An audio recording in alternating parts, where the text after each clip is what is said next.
জীবন দশায় যদি না করেন 100 হিন্দু ছেলেকে দিন ধুতি, যে বাবা একটু ধুতিটা পরো। আমি চ্যালেঞ্জ করি বলি 99 জন হিন্দু ছেলে ধুতি পরতে জানে না। ছেলেদের কথা বাদ দেন, বাবা কাকা যেটা কালকে যারা মরবে তাদেরকে বলুন একটু ধুতিটা পরেন। এক জায়গায় গিয়ে বললাম কাকা বাবু এমনিতে পড়েন আর নাই পড়েন, আপনার বাড়িতে গীতা পাঠ একটু ধুতিটা পরেন, ভালো লাগবে। অন্তত এমনিতেই সনাতনীদের হিন্দুদের লুঙ্গি পরার নিয়ম শাস্ত্রে নাই, জানেন কি সেটা? সনাতনীরা লুঙ্গি পরবে না। এখন আমাদের বয়সী ইয়াং ছেলেরাও লুঙ্গি পরে, লুঙ্গি পরার বিধান নেই। এমনিতে পরেন আর নাই পরেন, অন্তত আপনার বাড়িতে একটা অনুষ্ঠান হবে আপনাকে ধুতিটা পরা উচিত। আপনার বাড়িতে একটা পূজা হয়েছে, অঞ্জলি দেবেন, লুঙ্গি পরে দেয়া যাবে? প্যান্ট পরে দেয়া যাবে? একটু ধুতিটা পরেন। আপনি আহ্নিক করবেন, গুরুদেবের মন্ত্রটা জপ করবেন, প্যান্ট পরে করা যাবে? একটু ধুতিটা পরেন। সব সময় পরেন আর নাই পরেন, বিশেষ বিশেষ অনুষ্ঠানে বিশেষ বিশেষ কাজে হলেও তো পরাটা উচিত। আমি সনাতনী, এটা আমার সংস্কৃতি, এটা আমার ধর্মের একটা আনুষঙ্গিক বিষয়। কাকা বাবু একটু ধুতিটা পরুন। কাকা বাবু বলে বাবা জীবনে একবারই পড়েছিলাম, সেটাও ঠাকুরদা পড়িয়ে দিয়েছিল। কোন সময়? বিয়ের সময়। হ্যাঁ বলি কাকা বাবু ভাগ্যিস আমাদেরকে এখন আর ঠাকুরদায় পড়িয়ে দিতে হয় না, ভাগ্যিস বিয়েতে কুচিওয়ালা ধুতি কিনতে পাওয়া যায়, নইলে হিন্দুর বিয়ে করাই 12টা বেজে যেত। তুমি কলেজের প্রিন্সিপাল, কুঞ্জুর তলে দেখি কেমন তোমার ক্ষমতা, তুমি হিন্দু কেমন? ধুতিটা পড়তে জানো না? কিসের হিন্দু তুমি? লজ্জা হওয়া তোমার উচিত। কোন মন্ত্রে ভগবানকে প্রণাম দিতে হয় তুমি জানো না, নিজেকে হিন্দু বলে সনাতনী বলে দাবি করো। লজ্জা হওয়া উচিত আমাদের। জীবন দশায় ধুতি পরলাম না, মরার পরে মরা বেটাকে ধুতি পরিয়ে কি হবে? মরা বেটাকে তিলক দিয়ে কি হবে? জীবন দশায় যদি তিলক না দেও, মরা বেটাকে তিলক দিয়ে কি হবে? জীবন দশায় তিলক দিয়ে আমরা যখন যাই, অন্য সমাজের অন্য ধর্মের কেউ নয়, আমাদের ধর্মের আমাদের সমাজের লোকেরা দেখে, টিকা টিপ্পনি করে। তিলক দিয়ে কলেজে গেলাম, আমাকে দেখে বলছে যে বেশ দর্শরে তুমি তো দেখি রে বা স্বর্গে যাই ভাইকা, ইতা হোফালে কিতা লাগাইছো বখের বিটনি না আর ফেক আমারা বুঝো। তোমরা তো সিলেটি আশেপাশে আসো, তোমরা তো বুঝবার কথা। আর মানে আমরা আরা কই মানে ফুকুর ফুসকুনি, আর ফেক নিবা। তুমি তো দেখি রে বা সাধু হইয়া গেছো। হ্যাঁ ইতা কিতাবা এই বয়সে সাধু হয়ে গেলা তুমি? হ্যাঁ তো স্টিমারের পিছনে ডিঙ্গা বেঁধে দিলাই মনে, তোমার লগে লগে আমরা। চিন্তা করুন, একটা ধার্মিক মুসলমান যখন সাজদা করতে যায়, নামাজ পড়তে যায়, এক কাতারে দাঁড়িয়ে তারা নামাজ পড়ে, একে অপরকে সহযোগিতা করে। খারাপ কার্য করলেও যদি তওবা করে এক কাতারে নামাজ পড়ে, কেউ যদি নিজে ধর্মীয় আচার পালন করতে না পারে, অন্যকে সহযোগিতা করে পালন করার জন্য। ধর্মীয় ক্ষেত্রে তাদের কোনো বিভেদ নেই, অথচ আমি নিজে করি না, কেউ যদি করতে চায় আমরা তাদেরকে নিন্দা করি, টিকা টিপ্পনি করি।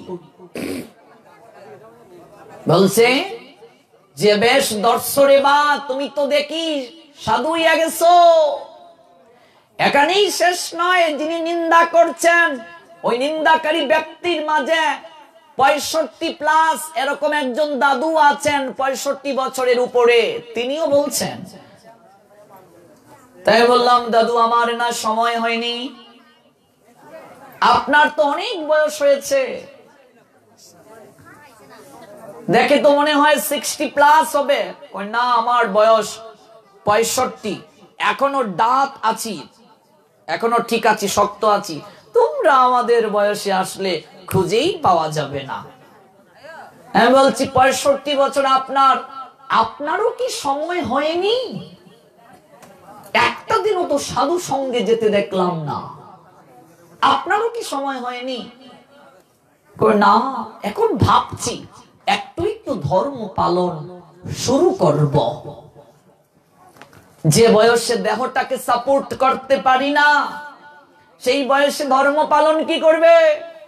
70 বছরের দাদুকে যদি বলি, ও দাদু চলো একটু গীতা পাঠে যাই, দাদু বলবে, ভাই রে আমার তো ঘন ঘন বাথরুম টয়লেটে যেতে হয়। 65 বছরের ঠাম্মাকে যদি বলি, চলো ঠাম্মা একটু বসে গীতা পাঠ শুনি, বলে, ভাই রে আমি তো এক জায়গায় বসে থাকতে পারি না। যে বয়সে আমি আমার দেহটাকে সাপোর্ট করতে পারবো না, ভগবানকে কি করে ডাকবো? সরকার 59 বছর বয়স হলে সরকারি চাকরিজীবী যারা, তাদেরকে অবসর দিয়ে দেয়। কেন? তাদের পক্ষে আর চাকরি করা সম্ভব নয়। বসে বসে কয়েক টাকা ভাতা দে, ইনভ্যালিড হয়ে গেছি আমি। শাশুড়ি বৃদ্ধা হয়ে গেলে বৌমার হাতে চাবি দিয়ে বলে, আমার পক্ষে সংসার সামলানো সম্ভব নয়, তুমি যেভাবে পারো সংসার সামলাও। যে বয়সে সরকার আপনাকে চাকরি থেকে অবসর দিল, যে বয়সে সংসার আপনাকে অবসর দিল, সেই অবসর সময়টা, অপদার্থ সময়টা ভগবানকে ভজনা করার জন্য আমরা রেখে দেই। স্বয়ং বিবেচনা করে সিদ্ধান্ত গ্রহণ করুন। দেহ থাকিতে সবল, হরে কৃষ্ণ বল, অঙ্গ অবশৈলে লইতে পারবে না। ভজন সাধন করার সময় শরীরে শক্তি থাকতে, যৌবন থাকতে, adolescence life is most suitable time praying the all power supreme being Krishna. If you violate rule of regulation, omnipotent maker Krishna of course punished man. Causes the all power supreme being Krishna said, I am the source of all spiritual and material worlds. Everything emanates from me. The meritorious who perfectly know the engage in my devotional service and worship me with all their hearts. Causes the Almighty Creator Krishna is most commemorated, most mad, most fellow, most pal, most mad, most ibar, most friend, most devotee of our life. We've forgotten that topic. The Almighty Creator Krishna is most commemorated. The causes we suffer most crazily. All power supreme being Krishna said, Srimad Bhagavad Gita, 10th chapter, I am the source of all spiritual and material worlds.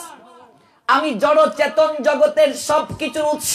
We forgotten that topic. ভুলে গেছি সেই যে অমূলক, সেই যে চিরসত্য, চির নির্মল কথা ভগবান যেটা বলছেন 10ম অধ্যায় বিভূতি যুগে, everything emanates from me. Emanates what means that word. Emanates মানে উৎপন্ন হওয়া, সবকিছু আমি থেকে উৎপন্ন হয়েছে। এবং এই জগতে আমি কেন আসলাম?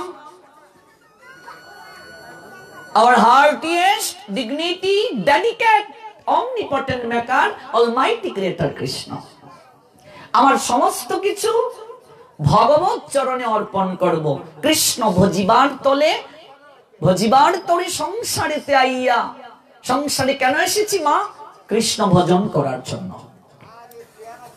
তাহলে একবার ভেবে দেখুন, যে বয়সে আপনি সংসারের চাবি বউয়ের হাতে দিলেন, যে মা আমার পক্ষে সংসার সামলানো সম্ভব নয়, বৌমাকে বলছেন তুমি যেভাবে পারো সংসারটা বুঝে নাও। ছেলেকে বলেন, এই আমার কাছে এনে টাকা রাখিস না তো। কই রাখি, মনে থাকে না? এরকম সময় সবার আসবে কি আসবে না?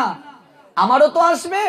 পূর্ণিমা তো থাকবে না রে, আসবে অমাবস্যা, চিরদিন তো থাকবে না রে রঙের ভালোবাসা। সবারই আসবে। এই অ্যাডলাসেন্স মানে যৌবন চিরদিন থাকবে না। Adolescence life consume time to time, any situation conjunct adolescence.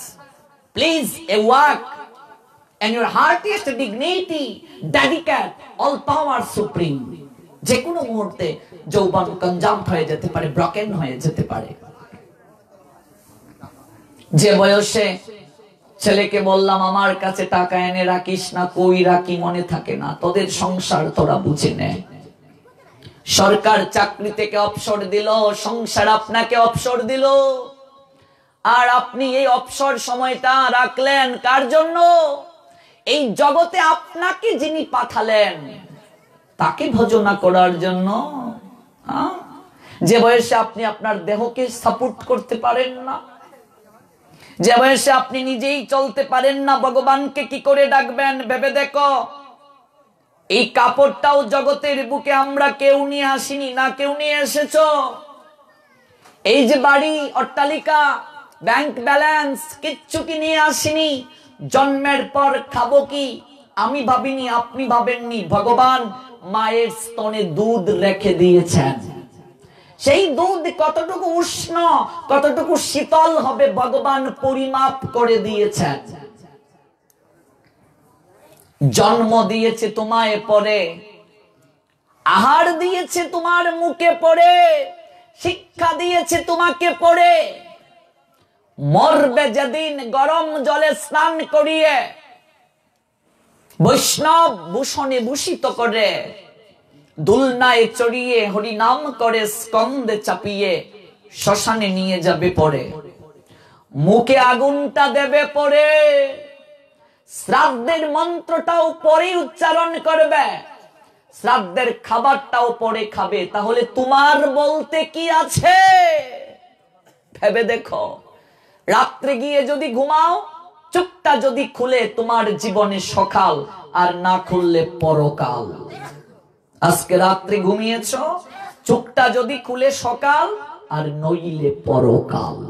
এই রঙ্গ ভরা নাট্যমঞ্চে অভিনয় করতে এসে মা বাবা ভাই বোন আত্মীয় স্বজন পেয়ে প্রকৃত আপনার জন তাকে ভুলে গেলাম। নিজে করি না, অন্য কেউ ধর্ম পালন করলে আমাদের সবচেয়ে বড় খারাপ অভ্যাস টিকা টিপ্পণী করি, নিন্দা করি। আমি বললাম আমার বয়স হয়নি, আপনার তো অনেক বয়স হয়েছে, করেন না? একটু একটু শুরু করব। যাওয়ার সময় বলছে দাদু ভাই একটু আশীর্বাদ করিও, তোমরা তো ভক্তি পথে আছো, তোমাদেরকে দেখে ভালো লাগে, একটু আশীর্বাদ করিও, প্রার্থনা করিও ভগবানের কাছে। একটা কর্তব্য রয়ে গেছে। আমি বললাম কি? নাতিটার যেন বিয়েটা দেখে যেতে পারি। হরি বল। নাতির বিয়ে দেখলে জীবন সার্থক। নাতির পরে তো আরো ইচ্ছে জাগবে পন্থী, পন্থীর গড়ে খন্তি, খন্তির গড়ে দা, দার গড়ে কুড়াল, কুড়ালের গড়ে শ্রেণী, শ্রেণীর গড়ে আতা, আতার গড়ে চামচ। চামচের পর কিছু আছে গো মা? থাকলে আমি জানি না, থাকতেও পারে, নাই। আচ্ছা ঠিক আছে। চামচের পর যদি কিচ্ছু থাকে, তারও দেখার ইচ্ছে থাকে। এই জন্য শঙ্করাচার্য বললেন শিশুরা খেলায় মগ্ন, যুবকরা যুবতীদের সাথে প্রেমের আলাপে মগ্ন, বৃদ্ধরা তাদের ব্যর্থ জীবনের অবস্থানটি গুছিয়ে নেয়ার জন্য ব্যস্ত। কিন্তু আহারে, জগতে কেন এলাম, কেনই বা গেলাম, কেউ তার অনুসন্ধান করলো না। এলাম কোত্থেকে, যাব কোথায়, কেউ সেটা ভাবে না। ভজনার সময় কখন, সাধনের সময় কখন, কখন ভগবানকে ডাকবো, বয়সটা কখন, সময়টা কখন। ম্যাক্সিমাম মা বাপেরা মনে করে ছেলেটাকে বিয়ে করিয়ে নেই, তারপরে বউটাকে সংসার বুঝিয়ে দিয়ে একটু ধর্ম পালন করব। এক মাসিমাকে বললাম, মাসিমা একটু মন্দিরে আসতে পারো না? সপ্তাহে একটা দিন, শুক্রবারে তো আসতে পারো। মাসিমা বলে, বাবারে ফাল্গুনে আমার ছেলেটার বিয়ে, ছেলেটাকে বিয়ে করিয়ে বৌমারাতে সংসার বুঝিয়ে তারপর মন্দিরে আসবো, এক শুক্রবার মিস করব না। ফাল্গুনে ছেলেকে গোটা করিয়ে বিয়ে দিল, জ্যৈষ্ঠে আবার দেখা। মাসিমা তুমি না বললে আসবে, শুনলাম ছেলেকে ঘটা করিয়ে বিয়ে দিয়েছো ফাল্গুনে, আসো না কেন মন্দিরে? মাসি বলে, বাবারে ইচ্ছে ছিল শাশুড়ি হব, হয়ে গেলাম নতুন বউ। কলিযুক্ত বাবা, শাশুড়ি হওয়ার ইচ্ছে ছিল, নতুন বউ হয়ে গেলাম। জীবনে গীতা পাঠে আসা হলো না। সংসারে যতদিন থাকবে, সংসারকে ধরে রাখলে সংসারও কোনোদিন তোমায় ছাড়বে না। এই সংসারটা হচ্ছে মায়ার কম্বলের নিয়ায়, মায়ার লেপের নিয়ায়। এই যে শীতের সময় কম্বল লেপ খাতা ব্যতীত চলে না। এই সংসারটাকে মহাজন ভল্লুকের নিয়ায় কল্পনা করেছেন। ভল্লুক কিংবা কচ্ছপের কামড়ের নিয়ায় চিন্তা করেছেন। কচ্ছপের কামড় সহজে ছাড়ে? সংসারকে যদি কামড় দিয়ে ধরো, সংসারও তোমাকে কামড় দিয়ে ধরবে, এত সহজে ছাড়বে না। গুরু শিষ্য যাচ্ছেন নদীর পার দিয়ে হেঁটে, হঠাৎ শিষ্য দেখছেন একটা কম্বল ভেসে আসছে নদীতে। গুরুদেব, একটা কম্বল ভেসে আসছে, আমি যাচ্ছি নিয়ে আসবো। বলছে, আরে যাস নে, আমার কথা শোন না। গুরুদেব যে চকচক করছে, ঝাঁপ মেরে নদীতে পড়ে গেল। সাঁতরে গেল, কম্বলটাকে ধরবে। মূলত একটা কম্বল নয়, একটা স্রোতে ভাল্লুক ভেসে আসছে। ভাল্লুকের চামড়া তো কম্বলের নিয়ায়। ভাল্লুকটাকে ধরতে গিয়েছে, এবার ভাল্লুক তো বাঁচার জন্য ধরছে ছাপ মেরে। এবার চেষ্টা করছে। গুরুদেব বলছেন, এই চলে আয়। গুরুদেব, আসতে তো চাচ্ছি, ভাল্লুককে ছেড়ে দে। এটা কি? গুরুদেব তো বুঝতে পারছেন ভাল্লুক। বলছেন ছেড়ে দে। বলছে, গুরুদেব আমি তো কম্বল ছাড়তেই চাই, কম্বল তো আমায় ছাড়ে না। ভাবছে কম্বল, গিয়ে দেখে ভাল্লুক। গুরুদেব তো বুঝলেন এটা ভাল্লুক, অন্তর্যামী সদ্গুরুদেব, তিনি আগেই বলছেন বুঝে যা। নেমে পড়লো, ভাবছে কম্বল, জড়িয়ে ধরলো। এবার ভাল্লুকও জড়িয়ে ধরলো, ছাড়ছে না। ছেড়ে দে। বলছে, আমি তো কম্বলকে ছাড়তেই চাই, কম্বল তো আমায় ছাড়ছে না। সংসারটা কম্বলের নিয়ায়, শীতে কম্বলের নিয়ায়, কচ্ছপের কামড়ের নিয়ায়। তুমি যত আঁকড়ে ধরবে, সংসার তোমাকে ছাড়বে না। ছোট্টবেলা থেকে যদি একটু একটু করে ভজন করতাম আমরা,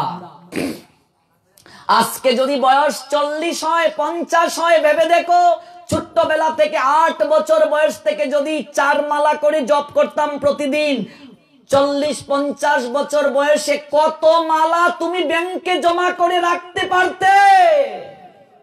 ভেবে দেখেছ? শৈশবে বোঝে কৃষ্ণ,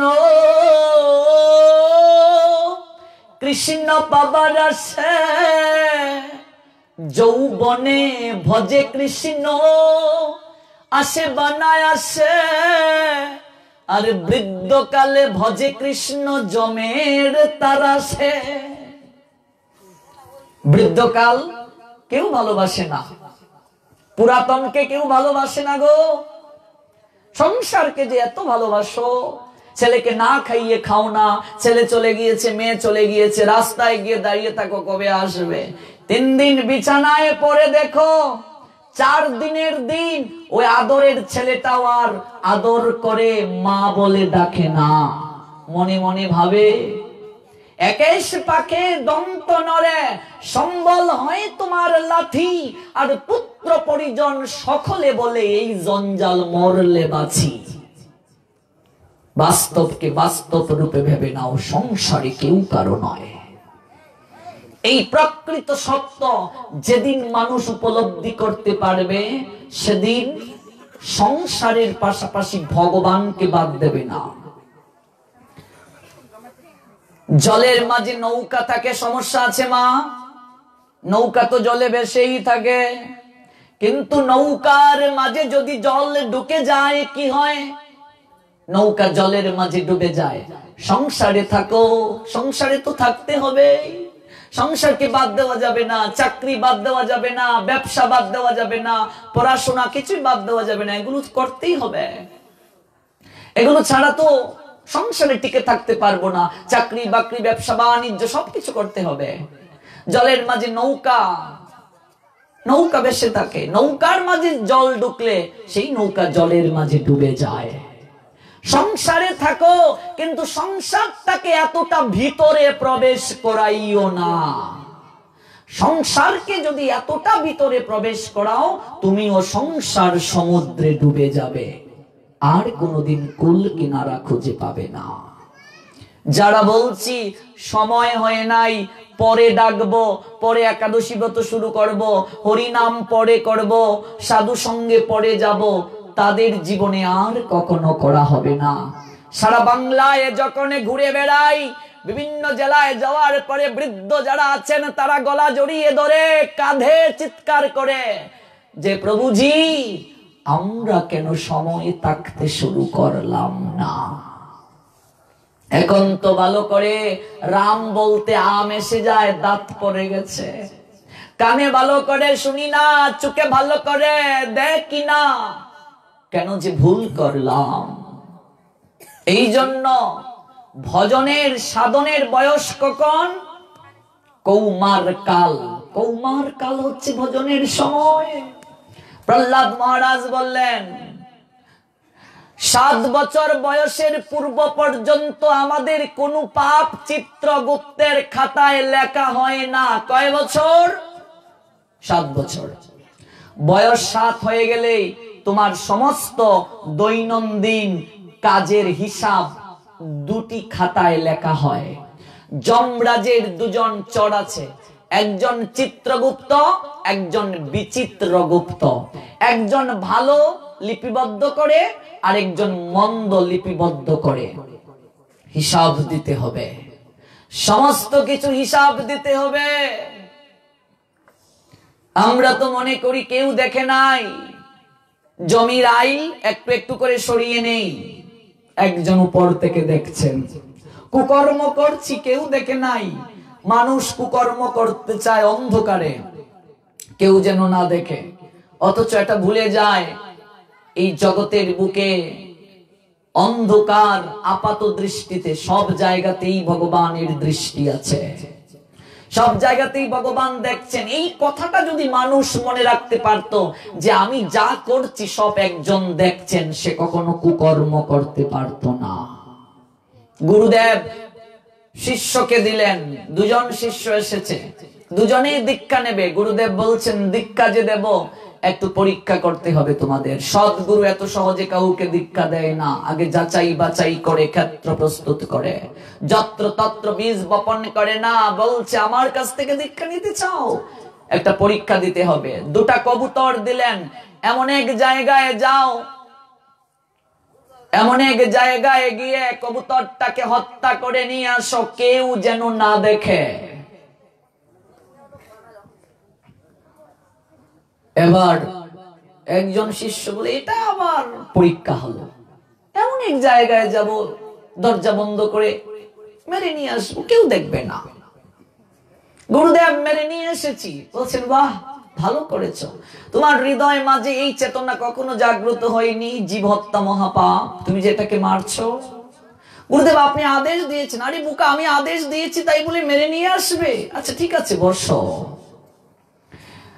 দ্বিতীয় শিষ্য সব জায়গায় ঘুরলো, ঘুরতে ঘুরতে এসে কবুতরটাকে নিয়ে এসে বলছে গুরুদেব সব জায়গায় গেলাম, কিন্তু কোন জায়গাতেই কবুতরটাকে মারার নিরালা কোন জায়গা পেলাম না। এই কি বলছিস? আমি গিয়ে ঘরে দরজা বন্ধ করে মেরে নিয়ে আসতাম, তুই পারলি না? সারা 2 জায়গা ঘুরলি, নিরালা জায়গা খুঁজে পেলে না। গুরুদেব বলছেন তুমি চুপ করো, শুনি তার কাছ থেকে সে কি বলতে চায়। কেন নিরালা জায়গা কেন পেলে না? বলছি গুরুদেব যে জায়গাতেই গেলাম হয়তো মানুষ নেই, কিন্তু আমার হৃদয়ে একটা চেতনা কাজ করেছে, মানুষ না হলে উপর থেকে একজন দেখছেন। জগতে কোথাও তো নিরালা জায়গা খুঁজে পেলাম না গুরুদেব, তাছাড়া এটাকে আমি কি করে হত্যা করবো, এটারও তো প্রাণ আছে। গুরুদেব বললেন তুমি আমার যথার্থ শিষ্য হওয়ার যোগ্য। মানুষ যদি উপলব্ধি করতে পারত সব জায়গায় ভগবান আছেন, আছো অনল অনিলে চির নবনীলে বুদর সলিল গহনে, আছো বিতপিলতায় জলদের গায়ে শশী তারকায় তপনে। ভগবান অনলে আছেন, অনিলে আছেন, নবনীলে আছেন, সব জায়গায় আছেন, বিতপিলতায় জলদের গায়ে ভগবান আছেন। মানুষ কখনো খারাপ কাজ করতে পারত না। আমরা ভুলে গেছি সেই তত্ত্বটা। ওই তত্ত্ব ভুলে যাবার কারণেই জগৎ সংসারে এতটা কষ্ট পাচ্ছি। ভজনা করার সময় কখন? শাস্ত্র বলছেন তোমার বয়স 8 বছর হয়ে গেলেই একজন সৎ গুরুদেবের চরণে তোমাকে আশ্রিত করে দিতে হবে। বয়স 8 হয়ে গেলে, 8 বছর বয়স হয়ে গেলেই তোমাকে একাদশী ব্রত শুরু করতে হবে। এটা কলি যুগের ভজনের কথা বলছি। সত্য, ত্রেতা, দ্বাপর, এর আগেও 3টা যুগ ছিল। 3 যুগের ভজন পদ্ধতি আমরা জানি। সত্য যুগের আয়ুষ্কাল ছিল 17,28,000 বছর। সত্য যুগের মানুষের আয়ু ছিল 1 লক্ষ বছর। 1 লক্ষ বছর মানুষ বাঁচতে পারত। ধর্মের 4টা পা নিয়ে ধর্ম চলাচল করত। প্রায় সবাই ধার্মিক ছিল। সত্যের পরে ত্রেতা আসলো। সত্য যুগে মানুষ ধ্যান করত হাজার হাজার বছর ভগবান বিষ্ণুর। ত্রেতা যুগের আয়ুষ্কাল কমে গেল। 17,28,000 বছর থেকে ত্রেতা যুগের আয়ুষ্কাল এসে দাঁড়ালো 12,96,000 বছর। সত্য যুগে 17,28,000 বছর আয়ু ছিল। ত্রেতাতে আসলো 12,96,000। তো 17,28,000 বিয়োগ 12,96,000 কয় বছর কমলো? 4,32,000 বছর কমে গেল। মানুষের আয়ু ছিল সত্য যুগে 1 লক্ষ বছর, কিন্তু ত্রেতাতে এসে মানুষের আয়ু দাঁড়ালো 10,000 বছর। ত্রেতা যুগে ধর্মের 4টা পার মাঝে 1টা পা ভেঙে গেল। এই 10,000 বছরের মাঝে মানুষ 1000 বছর কিংবা 100 বছর ত্রেতা যুগে যাগ যজ্ঞ ইত্যাদি সম্পাদন করত ভগবানকে সন্তুষ্টি বিধানের জন্য। ভগবান রামচন্দ্র আসলেন সেই যুগে। ত্রেতার পরে আসলো দ্বাপর যুগের আয়ুষ্কাল কমে দাঁড়ালো 12,96,000 বছর থেকে 8,64,000 বছর। কমলো কত? 12,96,000 বিয়োগ 8,64,000 কত কমলো? 4,32,000 বছর। আরো 4,32,000 কমে গেল। ধর্মের 4টা পার মাঝে 2টা পা ভেঙে গেল। মানুষের আয়ু কমে দাঁড়ালো 10,000 বছর থেকে অনলি 1,000 বছর। সেই দাপরে পরিচর্যা ছিল। স্বয়ং ভগবান কৃষ্ণ জগতের বুকে আসলেন। দাপরের পরে বর্তমান যে যুগে আমরা আছি সেই যুগের নাম কি? কেউ জানেন না? কলিযুগ। মাতাজিরা হয়তো জানেন না, বলছেন না। কলিযুগ। এই কলিযুগের আরেকটা নাম আছে কলহের যুগ। কলহ মানে কি? ঝগড়ার যুগ। এই যুগে দলাদলি বেশি থাকবে, ঠেলাঠেলি থাকবে, সব জায়গায় দেখবে ঝগড়া। অর্থাৎ কলিযুগের মানুষেরা এক জায়গায় যৌথভাবে থাকতে পারবে না। একান্নবর্তী পরিবার দেখছেন, যৌথ পরিবার সব ভেঙে যাচ্ছে। এক জায়গায় মিলেমিশে কলিযুগে থাকতে পারবে না, কুকুরের মতো কামড়া কামড়ি করবে। এই যুগের নাম কলহের যুগ, মানে ঝগড়ার যুগ, কলিযুগ। কলিযুগের স্থায়িত্বকাল কত? 4,32,000 বছর। দাপরে ছিল 8,64,000 বছর। 8,64,000 থেকে বিয়োগ করেন 4,32,000 কত কমলো? 4,32,000। মানুষের আয়ু 1000 বছর থেকে কমে দাঁড়ালো অনলি 100 বছর। আবার শাস্ত্র বললেন ধর্মের সঙ্গে সম্পর্ক না থাকার কারণে, ঠিকভাবে ব্রহ্মচর্য ব্রত পালন না করার কারণে, সঠিকভাবে ধর্মের অনুশাসনকে না মানার কারণে কলিযুগের মানুষের নির্ধারিত কোনো আয়ু নাই। কলিযুগের মানুষেরা যে কোনো সময়ে মরে যাবে। দাদুর আগে নাতি মরবে, মায়ের আগে মেয়ে মরবে। এই যুগের নাম কলি। যে কোনো সময় মানুষ হবে বলি। ঠিক বলছি? নিশ্চয়তা আছে? কেউ কি জানেন আপনি কত বছর বাঁচবেন? মা জানো? এই জায়গা থেকে আমি উঠতে পারবো কিনা গ্যারান্টি আছে? আপনি বাসায় যেতে পারবেন কিনা নিশ্চিন্তে নিশ্চয়তা আছে? রাত্রে ঘুমিয়েছেন, সকালে উঠতে পারবেন কিনা নিশ্চয়তা আছে? নিশ্চয়তা নেই। তাই শাস্ত্রকার কলিযুগের মানুষের আয়ু নির্ধারণ করলেন মাত্র 7 দিন। এটা আবার কি কথা? 7 দিন আয়ু কি করে হয়? শনি, রবি, সোম, মঙ্গল, বুধ, বৃহস্পতি, শুক্র, এই 7 দিনের মাঝে একদিন তোমাকে মরতে হবে কি হবে না? 7 দিন, যে কোনো দিন মরে যাবে। বলো হরি হরি বল। মরে যাবে। বলছিলাম মৃত্যুর প্রসঙ্গে, মৃত্যুকে মানুষ জয় করার চেষ্টা করছে, ঘুরে ফিরে যাব সেই জায়গায়। মরতে হবে তোমাকে। মৃত্যুটা চিরন্তন, মরবে। মৃত্যুকে রোধ করা যাবে না। এই বিশ্ব প্রকৃতির চিরায়ত রীতি অনুসারে পৃথিবী জুড়ে চলছে পালা বদলের খেলা। তাই সে খেলার সোপান বেয়ে একদিকে যেমন বেজে উঠে আগমনী সুর, ঠিক তেমনি সময় অন্যদিকে বেজে ওঠে বিদায়ের করুণ সানাই। এসেছো, যেতে হবে। কেউ থাকবে না চিরদিন এই জায়গায়। আমরা সবাই ভাড়াটিয়া। যারা নিজেকে মালিক বলে মনে করছে ওরা মূর্খ। একদিন যেতে হবে। অতিথিশালায় বেড়াতে এসেছি আমরা।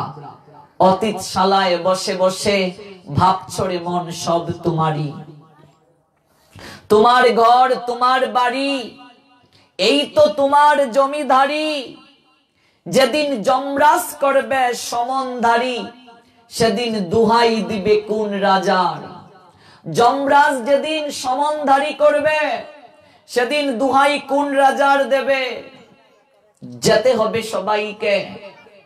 7 বছর তাই বয়স হয়ে গেলেই প্রত্যেক পিতামাতার কর্তব্য সন্তানকে ধর্ম পালনে তাদেরকে সহযোগিতা করা। এবার অনেক মা বাবা নিজেরাই ধর্ম পালন করে না। 7 বছর হয়ে যাওয়ার পর কি করে বাচ্চাদেরকে ধর্ম পালনে সহযোগিতা করবে? নিজেরাই করে না মা বাবা। এরকমও দেখেছি, বয়স হয়ে গেছে 40, এখনো দীক্ষাই নেয়নি। সমাজে কত লোক আছে দীক্ষাও নেয়নি, নিজেরাই ধর্ম পালন করে না। একজন তত্ত্বদ্রষ্টা গুরুদেবের চরণাশ্রিত হতে হবে, যিনি আমাকে তোমাকে ভগবানের সঙ্গে সংযোগ স্থাপন করার ভূমিকায় আসীন থাকবেন। গুরুকরণ করার অর্থ হচ্ছে একজন শিক্ষক গ্রহণ করা। গুরুদেব হচ্ছেন ভগবানের প্রতিনিধি। আমরা যেমন সরাসরি প্রধানমন্ত্রীর সঙ্গে দেখা করতে পারবো না, কোনো না কোনো মাধ্যমে তার কাছে যেতে হবে, তেমনি ভাবে সাধারণ জীব সরাসরি ভগবানের কাছে যেতে পারে না। যাওয়ার প্রক্রিয়া সে জানে না। গুরুদেব হচ্ছে মধ্যস্থ শক্তি।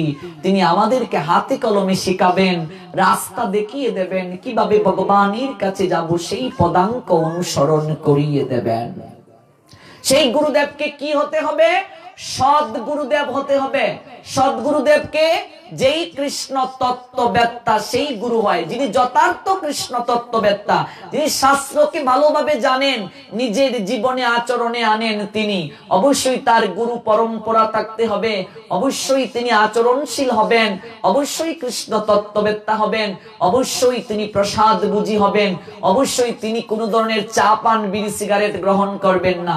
যে গুরুদেব চা খায়, বিড়ি খায়, সিগারেট খায়, তার কাছ থেকে দীক্ষা নেওয়া যাবে না। গুরুয়া যদি সুখ টান দেয়, শিষ্য আমিও যদি, তো গুরু আর শিষ্য তো দুই গু সমানেই। ঠিক না? এক কানা আর এক কানারে পথ দেখাইবো কি করে? গুরুও কানা আমিও কানা, গুরুও সুখ টান আমিও সুখ টান। শাস্ত্র বলছেন নেশা জাতীয় কোন দ্রব্য যিনি গুরু হবেন তিনি গ্রহণ করতে পারবেন না। কেন? কারণ নেশা জাতীয় দ্রব্যের মাঝে কি থাকে? পাপ বিরাজ করে, অর্থাৎ কলির অবস্থান, কলি থাকে। নেশা জাতীয় দ্রব্য গ্রহণ করা যাবে না।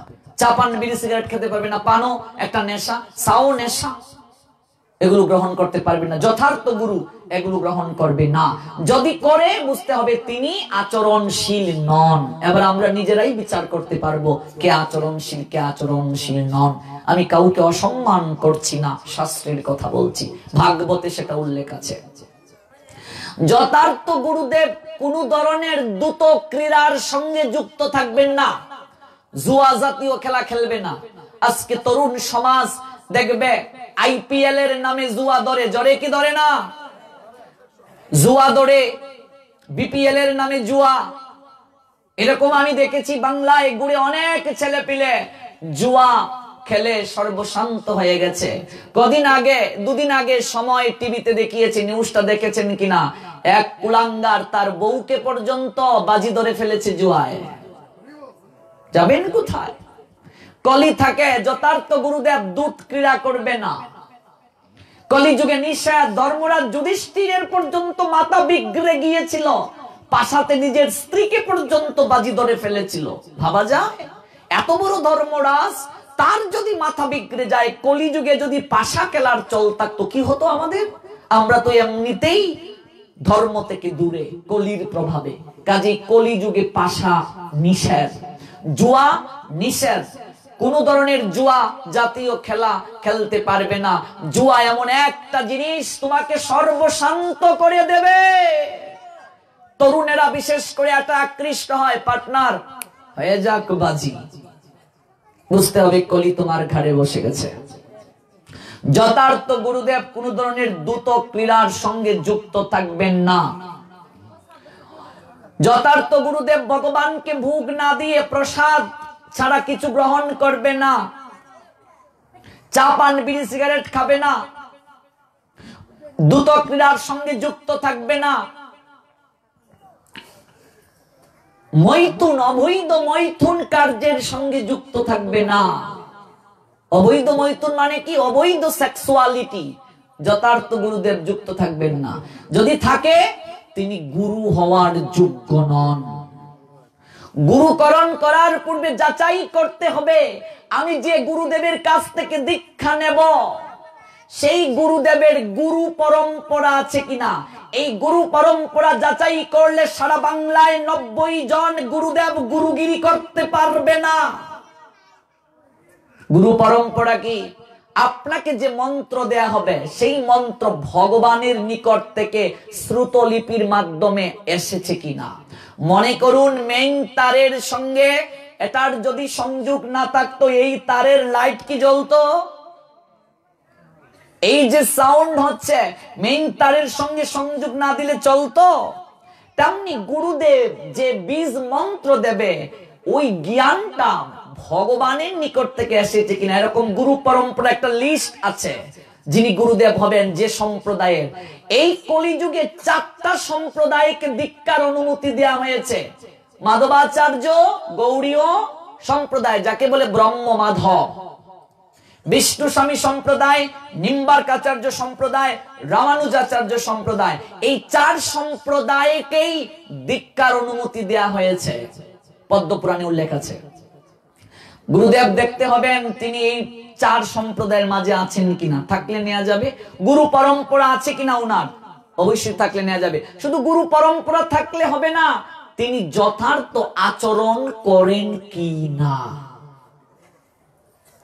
গুরুর ছেলে সেও যে গুরু হবে এমন তো নয়, গুরুর ছেলে গরুও হতে পারে। সে যদি আচরণ না করে, আমরা তো মনে করি কর্তার ফুয়া কর্তা, ঠ্যাং দোয়া জল খাও, ঠ্যাং দোয়া জলের মাঝে যে ভাইরাস ব্যাকটেরিয়া থাকবে, বের হয়ে আসো, ধার্মিক হও, ধর্মান্ধ হইও না। ঠ্যাং দোয়া জল এখনো ফ্রিতে চলে। বৈষ্ণবের চরণ দৌত জলের মহিমা আছে। যথার্থ বৈষ্ণব, যথার্থ গুরুদেব কখনো কাউকে চরণ দৌত জল দেবেন না। যথার্থ গুরুদেব কখনো কাউকে সহজে চরণ স্পর্শ করতেই দেবেন না। মনে রাখবে, দীক্ষা গুরু, কৃষ্ণ ভক্ত, পিতামাতা, আর স্বামী ব্যতীত অন্য কাউকে পা স্পর্শ করে প্রণাম দেওয়া শাস্ত্রে নিষেধ করেছেন। কথাগুলো ভালো করে বুঝবেন। এবার যদি দীক্ষা গুরুর চরণ স্পর্শ করেন, তার কাছে অনুমতি নিতে হবে যে গুরুদেব আমি চরণ স্পর্শ করে প্রণাম দিতে চাই। কোন ভক্ত বৈষ্ণবের অনুমতি ব্যতীত চরণ স্পর্শ করা যাবে না। আমরা তো তেল গরম করে টিপাটিপি চলে।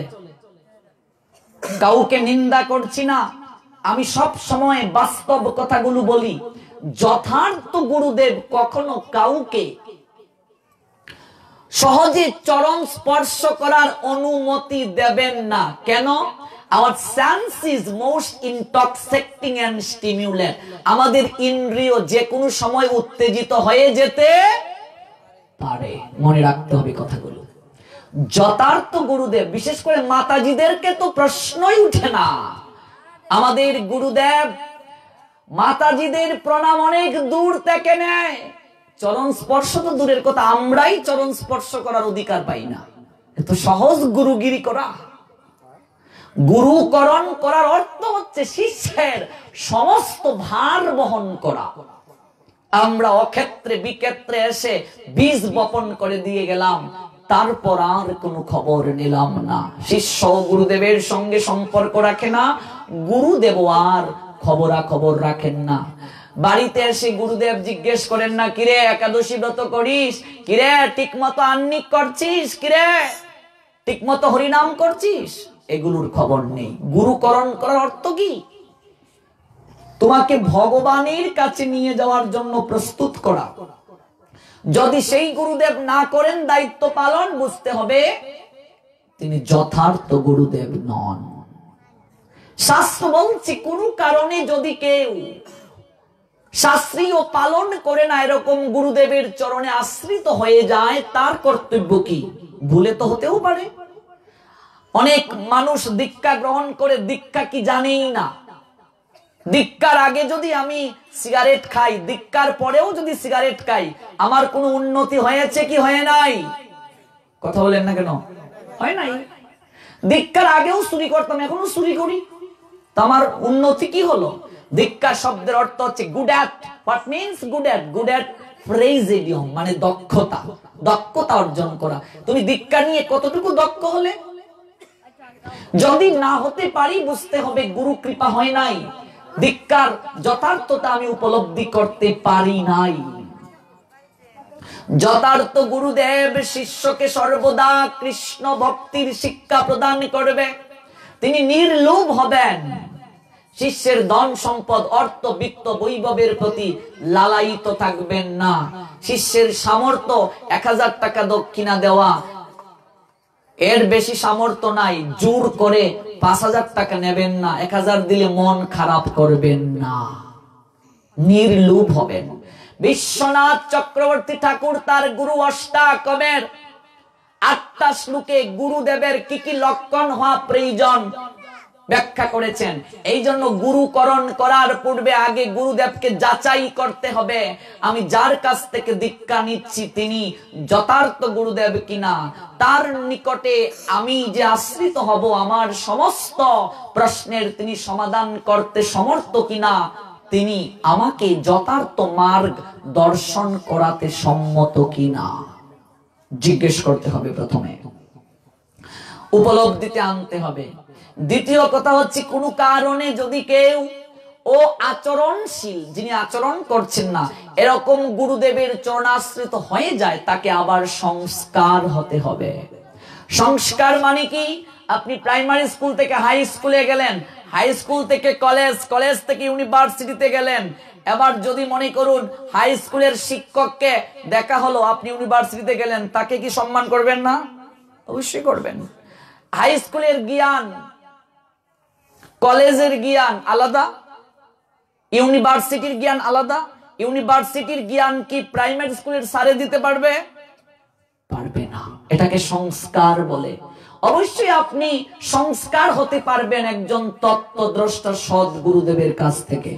আমাদের সমাজে এরকম বোঝানো হয়, গুরু যদি খারাপও হয় তবুও গুরু। বোঝানো হয় কি হয় না? গুরু যদি অসৎ চরিত্রের হয় তাহলে তিনি আবার গুরু কিসের? গুরু শব্দের অর্থটা কি? গু শব্দের অর্থ অন্ধকার, রু শব্দের অর্থ আলো। যিনি জীব সকলকে অন্ধকার থেকে আলোর পথে নিয়ে যান, পথ প্রদর্শক রূপে দায়িত্ব পালন করেন, তিনি হলেন গুরুদেব।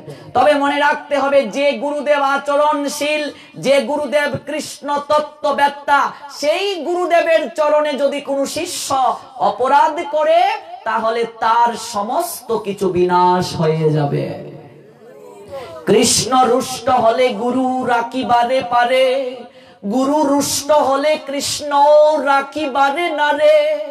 গুরুদেব যদি চতুর সম্প্রদায় মুক্ত হন, তার যদি পরম্পরা থাকে, তিনি যদি আচরণশীল হন, যে গুণগুলো বললাম সেইগুলো যদি তার মাঝে থাকে, সেই গুরুদেবের চরণে যদি শিষ্য অপরাধ করে, সেই গুরুদেবকে যদি শিষ্য ছেড়ে চলে যায়, তার সমস্ত কিছু নষ্ট হয়ে যাবে। গুরুদেব হচ্ছেন ভগবানের সাকার মূর্তি। গুরুদেবকে ভগবানের মতোই সম্মান করতে হবে, ভালোবাসতে হবে, কিন্তু গুরুদেব কখনো ভগবান নন। গুরুদেব কি ভগবান? ভগবান নয়। তিনি কি? ভগবানের প্রতিনিধি। অনেক জায়গায় দেখা যায় গুরুদেবকে আসনে বসিয়ে ভগবানকে সরিয়ে দিয়েছে। গুরুদেব অবশ্যই পূজনীয়, ভগবানের মতোই সম্মান করতে হবে, শ্রদ্ধা করতে হবে, ভালোবাসতে হবে, কিন্তু তিনি কখনো ভগবান নন। 8 বছর বয়সে সেই কার্যটা করতে হবে, সৎ গুরুদেবের চরণে আশ্রিত করে দিতে হবে আমার সন্তানকে। তারপর কি শাস্ত্র বলছে? এই কলিযুগের ভজন পদ্ধতি বলছি, যেহেতু আমরা কলিযুগে বাস করি। বলছিলাম কলিযুগের মানুষের নির্ধারিত আয়ু নাই, যে কোনো সময় মরে যাবে। অন্নগত প্রাণ, কলিযুগের মানুষেরা আহার ছাড়া বাঁচতে পারবে না। জুনিগত মন, কামনার গন্ধ সমগ্র সত্তায় মিশে থাকবে। কলি শব্দের অর্থটা কি জানতে হবে। অফুটন্ত, অপ্রকাশিত ভক্তি, জ্ঞান, বৈরাগ্য এই যুগে প্রকাশিত হয় নাই, ঘুমন্ত অবস্থায় আছে। কলিযুগের লক্ষণ প্রসঙ্গে শাস্ত্র বলছেন, আঘাতে ঘাট হবে, আপথে পথ হবে, কেউ কাউকে মানবে না, বড়দেরকে ছোটরা সম্মান করবে না। কলিযুগে মা বাবা যতটুকু সম্মান পাওয়ার কথা, সন্তান মা বাবাকে ততটা সম্মান করবে না। মা বাবাকে যতটা সম্মান করা প্রয়োজন, তার চেয়ে বেশি সম্মান করবে শ্বশুর শাশুড়িকে। হচ্ছে কি হচ্ছে না? তবে শ্বশুর শাশুড়িকেও তো সম্মান প্রয়োজন, মা বাবার মতোই দেখা প্রয়োজন, কিন্তু মা বাবাকে কি বাদ দিয়ে? বাদ দিয়ে নয়।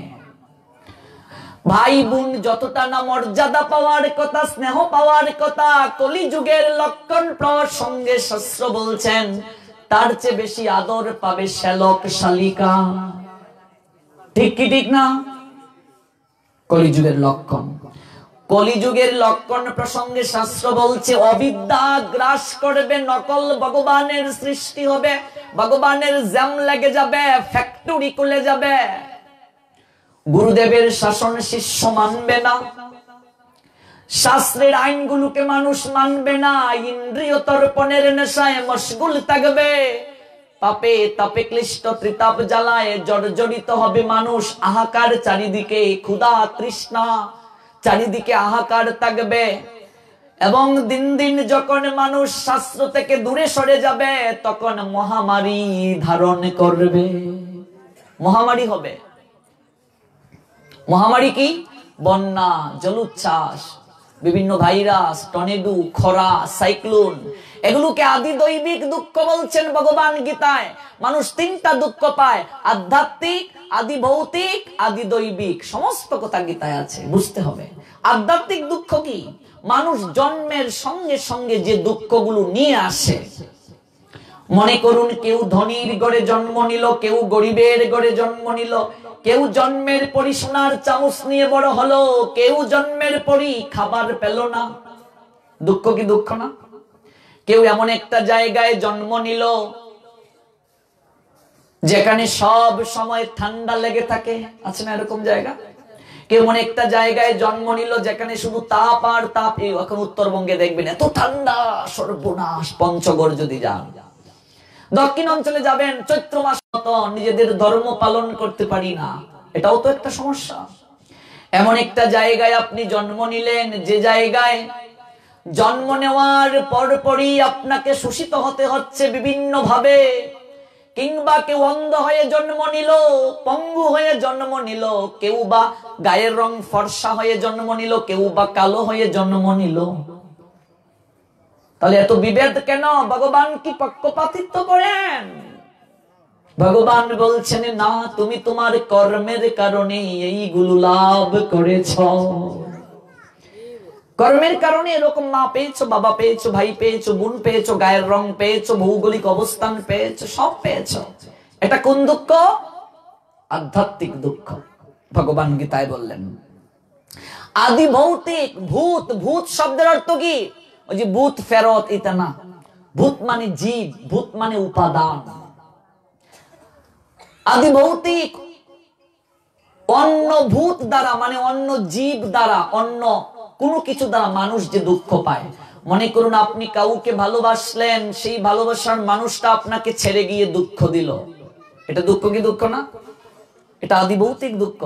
সন্তান মা বাবাকে, অনেক পরিবারে দেখেছি ছেলে তার মাকে আদর করে মা ডাকে না, বাবা ডাকে না। এরকম আছে কি নেই? মায়ের গায়ে হাত তুলে, বাবার গায়ে হাত তুলে সম্মান করে না। মা বাবাকে বৃদ্ধ বয়সে বৃদ্ধাশ্রমে পাঠিয়ে দেয়, খাবার দেয় না। এটা দুঃখ কি দুঃখ না? স্বামী স্ত্রী মিল নেই, দাম্পত্য জীবনে ঝগড়া, কেউ কারো প্রতি ভালোবাসা নাই, আদি ভৌতিক দুঃখ। এই দুঃখে কেউ আছো কি নেই? কেউ না কেউ নিশ্চয়ই আমরা আছি। আদি দৈবিক দুঃখ, দৈব দ্বারা যে দুঃখগুলো আমরা পেয়ে থাকি। মনে করুন আপনি রাস্তা দিয়ে হেঁটে যাচ্ছেন, একটা গাড়ি এসে আপনার একটা ঠ্যাংকে ভেঙে দিল, আদি দৈবিক দুঃখ। বন্যায় আপনার ফসল ভেসে গেল, আদি দৈবিক দুঃখ। খরাতে সমস্ত ফসল নষ্ট হয়ে গেল। এই যে করোনা ভাইরাস মহামারী, লক্ষ লক্ষ লোক মরছে, আদি দৈবিক দুঃখ। বজ্রপাত, ঠাটায় আপনি মরে গেলেন, আদি দৈবিক দুঃখ। এই তিনটা দুঃখ ভগবান প্রদান করেন কর্মানুযায়ী। এই দুঃখগুলোর দায়িত্ব ভগবান কাকে দিয়েছেন? দেবী দুর্গাকে। দুর্গাকে ভগবানের বহিরঙ্গা শক্তি। দুর্গের যিনি অধিপতিনি তাকে দুর্গা বলে। জগৎটা একটা দুর্গ, দুর্গের অধিপতিনি দুর্গা মা। দুর্গা এই দুঃখগুলোকে দান করেন। দুঃখ দিচ্ছেন আমাদেরকে সর্বদা। এই যে কলিযুগের লক্ষণ, বলছেন মহামারী হবে, মানুষ বিপদে চলবে সুপথকে ভুলে। আরো বলছেন শাস্ত্র আমাদেরকে, এই কলিযুগের লক্ষণ প্রসঙ্গে বলছেন সব সময় পুরুষেরা স্ত্রীর প্রতি অত্যন্ত আকৃষ্ট থাকবে, বউয়ের কথায় চলবে। ঠিক ঠিক না? সারাদিন গাল মন্দ, দিনেও যদি লাগে দ্বন্দ্ব। কলিযুগের লক্ষণ প্রসঙ্গে কবি বলছেন সারাদিন গাল মন্দ করছে, দিনে যদি লাগে দ্বন্দ্ব, ঝগড়াও যদি দিনে করে, সারাদিন গাল মন্দ, দিনেও যদি লাগে দ্বন্দ্ব। নিদ নাই সুপুত্তুরের, নিদ মানে ঘুম, নিদ নাই সুপুত্তুরের, রাতে যদি না পায় বউয়ের গন্ধ। বউ ছাড়া বুঝবে না। কলিযুগের লক্ষণ বাস্তবতার সঙ্গে মিলিয়ে নেন। ঠিক বলছি কি বলছি না? শাস্ত্র বহু আগে কলিযুগের লক্ষণ এইভাবে বলছেন, ওহে কলি হতো জীব, এই অবস্থা হবে। ব্যভিচার বৃদ্ধি পাবে, নারীর মূল্যায়ন কমে যাবে। 6 বছরের বাচ্চা থেকে 80 বছরের বৃদ্ধা পর্যন্ত ধর্ষিতা হচ্ছে আমাদের সমাজে। হচ্ছে কি হচ্ছে না? নিউজ পেপার খুলে দেখো, টিভি চ্যানেল খুলে দেখো, ছোট্ট বাচ্চা পর্যন্ত ধর্ষিতা হচ্ছে। নোয়াখালীর বেগমগঞ্জে কত বড় ঘটনা ঘটলো। মায়ের বয়সী মহিলাকে নগ্ন করলো, সমস্ত বিশ্ব দেখলো তাকিয়ে। কেমন সন্তান গর্ভে ধারণ করলে মা, যে সন্তান তোমার মুখটাকে সবার সামনে পুড়ে দিল, যে সন্তান তুমি বাবা তোমার মাথাটাকে নিচু করে দিল, এমন সন্তান কুলাঙ্গার পেটে ধরলে। সমস্ত সমাজ ধিক্কার দিল। ব্যভিচার বেড়ে যাবে। আরো আছে, কলিযুগে পরকিয়া বেড়ে যাবে। স্বামী রেখে অন্যের সঙ্গে, স্ত্রী রেখে স্বামী অন্যের সঙ্গে, ব্যভিচার অবিচার বেড়ে যাবে। পাপে তাপে ক্লিষ্ট হবে। এই কলিযুগের 7 বছর বয়সী মেয়ে হবে বাচ্চার মা, 9 বছর বয়সী ছেলে হবে বাচ্চার বাবা।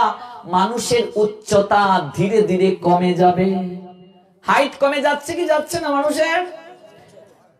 আগেরকার যারা আছেন এখানে, জেঠা বা দাদুর বয়স বলুন, আপনারা যখন ছোট ছিলেন যত লম্বা দেখতেন, আমরা দিন দিন কমে যাচ্ছি। হাইট কমে যাবে, উচ্চতা কমে যাবে কলির প্রভাবে। এবং বলছেন কলির শেষ প্রান্তে 7 বছর বয়সী মেয়ে হবে বাচ্চার মা, 9 বছর বয়সী ছেলে হবে বাচ্চার বাবা। রাস্তাঘাটে মানুষ পশুর মতো যৌন সঙ্গম করবে, লজ্জা হারিয়ে ফেলবে। ঠিকই তো, লজ্জা থাকবে না। বেশি দূর নয়, কদিন আগের নিউজ, 10 বছর বয়সী মেয়ে বাচ্চার মা হয়ে গেছে। টিভিতে দেখবেন, এখনো ইউটিউবে আছে সংবাদটা। আমাদের বাংলাদেশে, বেশি দূর নয়, 10 বছর বয়সী মেয়ে বাচ্চার মা হয়ে গেছে। গুগল সার্চ করে দেখবেন, পাশ্চাত্যের অনেক দেশে 9 বছর বয়সী মেয়েও সিজারের মাধ্যমে বাচ্চার মা হয়ে গেছে। কলিযুগের লক্ষণ। ব্যভিচার এতটা বৃদ্ধি পাবে, ইপটিজিং, এটা তো আর শাস্ত্রে শব্দ নাই। আমরা এখন ইংলিশ বলছি ইপটিজিং, অ্যাডিপটিজিং, এগুলো তো শাস্ত্রে বিভিন্ন শব্দে ব্যাখ্যা দেয়া আছে। রাস্তাঘাটে মানুষ যখন ব্যভিচারী হয়ে উঠবে, তখন মানুষের প্রবৃত্তি হিংস্র পশুর মতো হয়ে যাবে। আমাদের বয়সী ছেলেরা দেখবে, কোন মেয়ে রাস্তা দিয়ে গেলেই শুরু হয়ে গেছে চুলকানি, ইপটিজিং। এই নয়, আমি সব সময় ইয়াং ছেলেদেরকে একটা কথা বলি, তরুণদেরকে আমি এতটা ভালোবাসি। আজকে তরুণেরা যদি চরিত্রবান হয়, তরুণেরা যদি সৎ চরিত্রের হয়, তাদের দ্বারা যে সমাজ, সেই সমাজ আদর্শ সমাজ হবে। তরুণেরা যদি জাগে, আমরা যদি না জাগি, মা কেমনে সকাল হবে? তোমার ছেলে উঠলে মা গো রাত পোহাবে তবে। আজকে রাস্তায় দাঁড়িয়ে দেখো, নিবৃতে আমার বোন তোমার বোন চলাফেরা করতে পারে না। হিংস্র পশুর মতো কিছু কুলাঙ্গার ছেলে পিলে খাপ ধরে থাকে। সমাজে আছে কি নেই? এই নয়, পার্টনার দেখ তো মালটা কেমন, তোমার বোন কলিজার টুকরা, বাকি সব মেয়ে মাল। লজ্জা করে না এই কথাগুলো যখন ব্যবহার করো? তোমার বোন কলিজার টুকরা, কলিজার টুকরা, বাকি সব মেয়ে মাল। আজকে এখানে যারা আছে, আমার মনে হয় তারা এই প্রকৃতির না। যদি তোমার কোনো বন্ধু বান্ধব থেকে তাকে এই মেসেজটা দিও, তুমি যাকে মাল বলছো, তোমার বোনকেও কেউ না কেউ মাল রূপে দেখছে। এই কথাগুলো সম্মান দিতে শিখো নারীদেরকে। এই নারীর অবমূল্যায়ন করেছিল, কাপড় টানছিল দুর্যোধন দুঃশাসন, যার কারণে মহাভারতের যুদ্ধ হলো। মহাভারতের যুদ্ধের অনেকগুলো কারণের একটা কারণ নারীর সংগ্রামকে রক্ষা করা। নারীকে যে সম্মান দিতে পারে না, সে তো পুরুষই হতে পারে না। কাপুরুষ, স্বামী হওয়ার তো যোগ্যতাই তার নাই। যে স্বামী স্ত্রীর গায়ে হাত তুলে, কিসের স্বামী? তাকে তো আসামিও বলা যায় না। প্রত্যেক নারীর মাঝে মাতৃ স্বরূপিণী শক্তি রয়েছে। এই জন্য আমাদের সনাতন শাস্ত্র নারীকে দেবী রূপে পূজা করে। দেবী কুমারী পূজা হয়, নারীকে দেবী রূপে পূজা করে। এই নারী কখনো গুণে লক্ষ্মী, রূপে সরস্বতী। এই নারী কখনো তার অধিকার আদায়ের জন্য উগ্র কালী কিংবা চণ্ডী। আমি নারীদেরকে সব সময় বলি, অত্যন্ত সম্মান করি আমি, এবং বলি নিজের অধিকারের জন্য, নিজের সম্মানের জন্য সব সময় শুধু লক্ষ্মী সেজে থেকো না, মাঝে মাঝে উগ্র কালীও হইও। দেখবে কেউ তোমাকে অসম্মান করতে পারবে না। পুরুষতান্ত্রিক সমাজে নারীকে ভিন্নভাবে দেখা হচ্ছে। অনাদিকাল থেকে নারীদেরকে শোষিত করছি আমরা, অথচ ভুলে যাই কোন কালে একা জয়ী হয়নি কো পুরুষের তরবারি, প্রেরণা দিয়েছে শক্তি জুগিয়েছে বিজয়ী লক্ষ্মী নারী। রাজা যুদ্ধে গিয়েছে, রানী ঘর থেকে সাহস জুগিয়ে দিয়েছে। এভারেস্ট জয় করেছে পুরুষ, নারী তাকে সাহস জুগিয়ে দিয়েছে। আমরা প্রদীপ যখন জ্বালাই, প্রদীপের আলোটাকে দেখি, সলতেকে দেখি, প্রদীপকে উস্কে দেওয়ার জন্য একটা কাঠি ব্যবহার করা হয়, কাঠিটার মূল্যায়ন কেউ দেই না। পুরুষ রূপী সলতাটাকে নারী কাঠি রূপে উল্টে দিচ্ছে, আর সেই পুরুষ সংসারে জগতে আলো ছড়িয়ে দিচ্ছে। এই জন্য নারীকে সম্মান করতে হবে। নারী আদ্য শক্তি, মহামায়া রূপিণী। এই নারীকে ভগবান যখন সৃষ্টি করেছেন, এমন শক্তি দিয়ে সৃষ্টি করেছেন, নারী জলের মতো স্বচ্ছ। আমরা বলি ওই নারীকে ধর্ষণ করেছে। আজকে এটাই তো বেশি সমাজে, ধর্ষণটা কলিযুগেরও প্রসঙ্গে বলা হয়েছে। নারীকে সম্মান করবে না, কমে যাবে। আমরা বলি নারী নষ্ট। আমার বয়সী অনেক ছেলেরা বলে এগুলো আমি কষ্ট পাই। আরে ব্যাককল, তোর মতো কুলাঙ্গার পুরুষ যদি নারীকে নষ্ট না করত, সে নষ্ট কিভাবে হতো? দোষী তো তুই। নারী কখনো নষ্ট হয় না। সনাতন শাস্ত্র নারীকে যতটা মূল্যায়ন করেছে, পৃথিবীর আর কোন শাস্ত্র নারীকে এতটা মূল্যায়ন করে নাই। কিভাবে মূল্যায়ন দেখুন। নারীকে যখন ভগবান সৃষ্টি করলেন, জলের ন্যায় সৃষ্টি করলেন। জলকে যে পাত্রে রাখা হয়, সেই পাত্রেই সে আকার ধারণ করে। এই নারী পিতৃগৃহে যখন থাকে কুমারী মেয়ে, একরকম চালচলন, চটপটে চঞ্চলা চপলা লক্ষ্মীর মতো। এই নারী দেখুন একজনকে কেন্দ্র করে সবকিছুকে ছেড়ে চলে আসে। একজনকে কেন্দ্র করে নিজের জন্মস্থান, নিজের শৈশবের স্মৃতি, নিজের কৈশোরের স্মৃতি, যৌবনে পদার্পণের স্মৃতি, সমস্ত কিছুকে ছেড়ে একজনকে কেন্দ্র করে সমস্ত সুখ, সমস্ত আশা, সমস্ত স্বপ্নকে হৃদয়ে লালন করে একজনকে কেন্দ্র করে চলে আসে। ওই কেন্দ্রবিন্দুটাকে তার স্বামী। ওই স্বামীকে কেন্দ্র করে নতুন সংসার পায়, মা পায়, বাবা পায়। স্বামীর পরিচয়ে যারা সবাই তার কাছে আপনার জন হয়ে যায়। স্বামীর বাড়ি বাড়ি হয়ে উঠে, সম্পত্তির প্রতি অধিকার হয়ে যায়। দেখুন তখন তার সমস্ত ভালোবাসা মা বাবার চেয়েও স্বামীকে ঘিরেই থাকে বেশি। আবার ওই নারীর গর্ভে যখন অনাগত সন্তান আসে, সেই ভালোবাসা স্বামীর থেকে কিছুটা কমে সন্তানের প্রতি এসে ধাবিত হয়। ঠিক ঠিক না? ওই সন্তান যখন জগতের বুকে আসে, তখন স্বামীকে না খাইয়েও, মা নিজে না খাইয়েও সন্তান তার মুখে খাবার তুলে দেয়। নিজে ভিজায় থাকে মাঘ মাসের শীতে, সন্তানকে শুকনায় রাখে। ঠিক ঠিক না? কথাগুলো কলিযুগের লক্ষণ প্রসঙ্গে ইয়াং ছেলেদেরকে বলছি। আজকে খুবই কষ্ট হয়, নিউজ পেপার, ইউটিউব চ্যানেল খুললেই এত এত যখন ধর্ষিতা হওয়ার খবর দেখি। সমাজের এই চেহারা যদি পরিবর্তন না করতে পারি, দৃষ্টিভঙ্গি যদি আমরা পরিবর্তন না করতে পারি, গীতা শুনে লাভ হবে না, ভাগবত শুনে লাভ হবে না। এই নারী তিল তিল করে সন্তানকে মানুষ করে। একজন মনীষী বলেছিলেন, তোমার যদি সাম্রাজ্যও না থাকে, অর্থও যদি না থাকে, বিত্তও যদি না থাকে, সবকিছু হারিয়েও যদি নিঃস্ব হয়ে শূন্য থেকে শুরু করো, একজন আদর্শ সহধর্মিণী স্ত্রী যদি তোমার জীবনে থাকে, একটা আদর্শ সৎ সুশীলা নারীর ভালোবাসা যদি তোমার জীবনে থাকে, তুমি বিশ্বকে জয় করতে পারবে। যদি সেই শক্তি কেউ তোমাকে পিছন থেকে দেয়, সলতেটাকে যেমন কাটি উস্কে দেয়, সেই নারী রূপে কোন কাটি যদি ভালোবাসা রূপ ধাক্কা দেয়, ভালোবাসা রূপে উস্কে দেয়, দেখবে ভালোবাসার প্রদীপ কত চমৎকার ভাবে জ্বলছে, আলোকিত করছে জগৎ সংসারকে। একটা সন্তানের জীবনে মায়ের অবদান, নারীর অবদান শাস্ত্র বলছেন ৭৫। কত? বাবার মাত্র ২৫। আমাদের দুঃখ পেলেও কিছু করার নেই। বাবা বাবার কাজ করেই শেষ। আমি প্রত্যেকটা অনুষ্ঠানে এই কথাগুলো বলার চেষ্টা করি, কারণ আজকে কলিযুগে নারীর সম্মান একেবারে আমরা হীন চোখে দেখছি।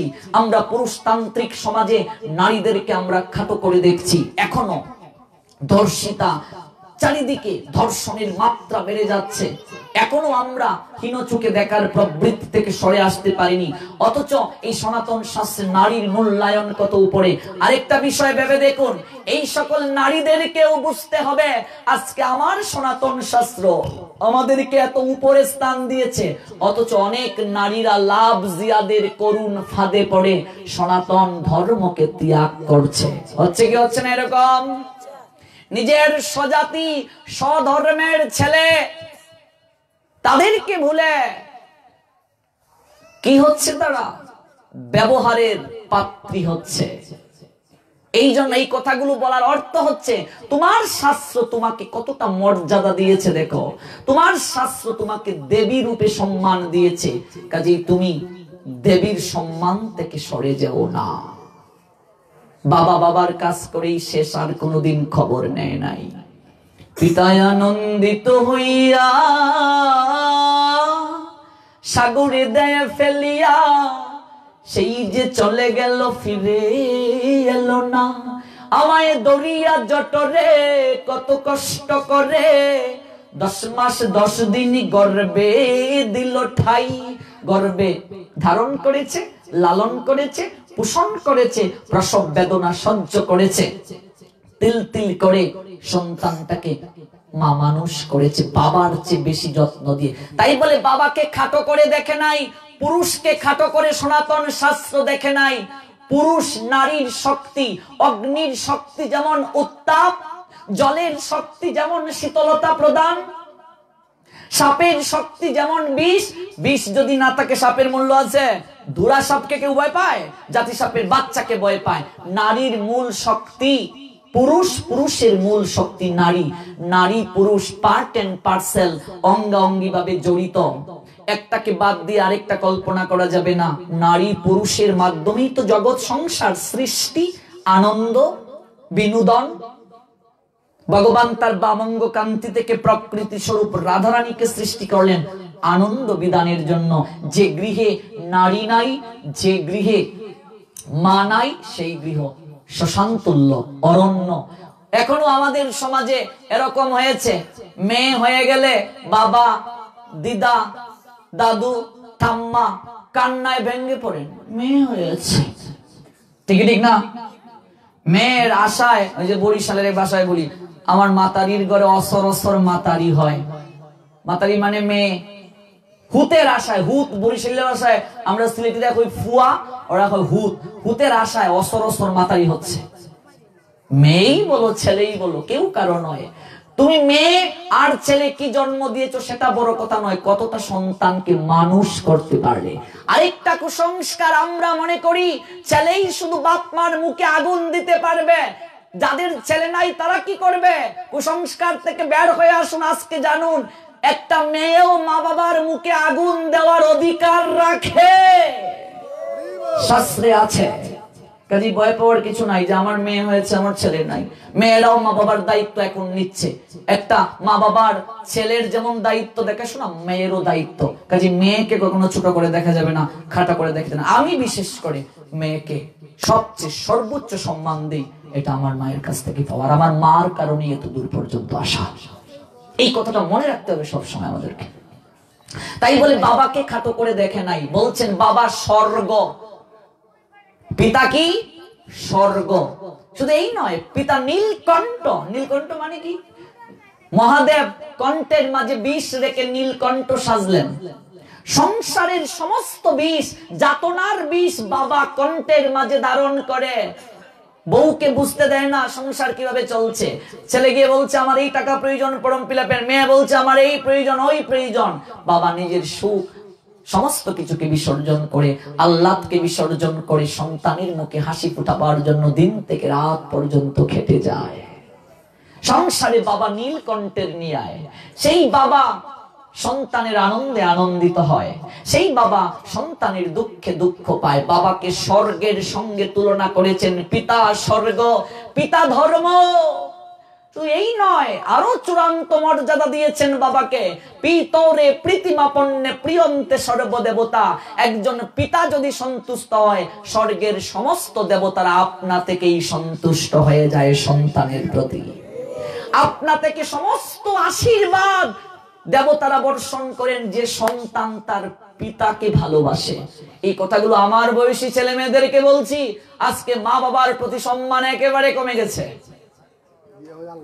হ্যাঁ, আমি শহরের বাসায় এসি নিয়ে হাওয়া খাই বউ নিয়ে।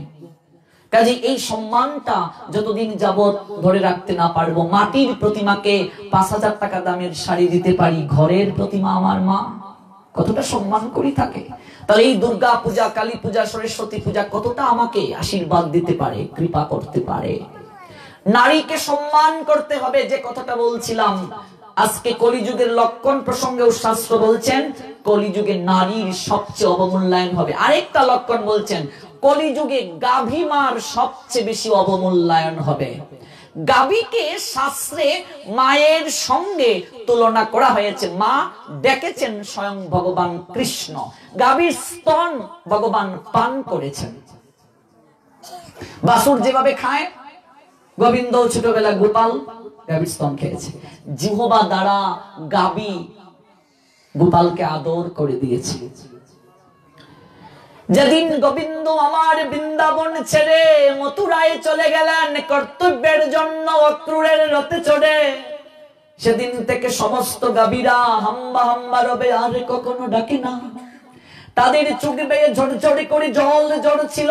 সন্তানকে হারালে মা যেমন তার সমস্ত সুখ আহ্লাদকে বিসর্জন দিয়ে পাগলিনীর মতো কাঁদতে শুরু করে, বৃন্দাবনের সমস্ত গাভীরা গোপালকে দেখে পাগলিনীর নিয়ায় দৌড়ে চলে এসেছিল।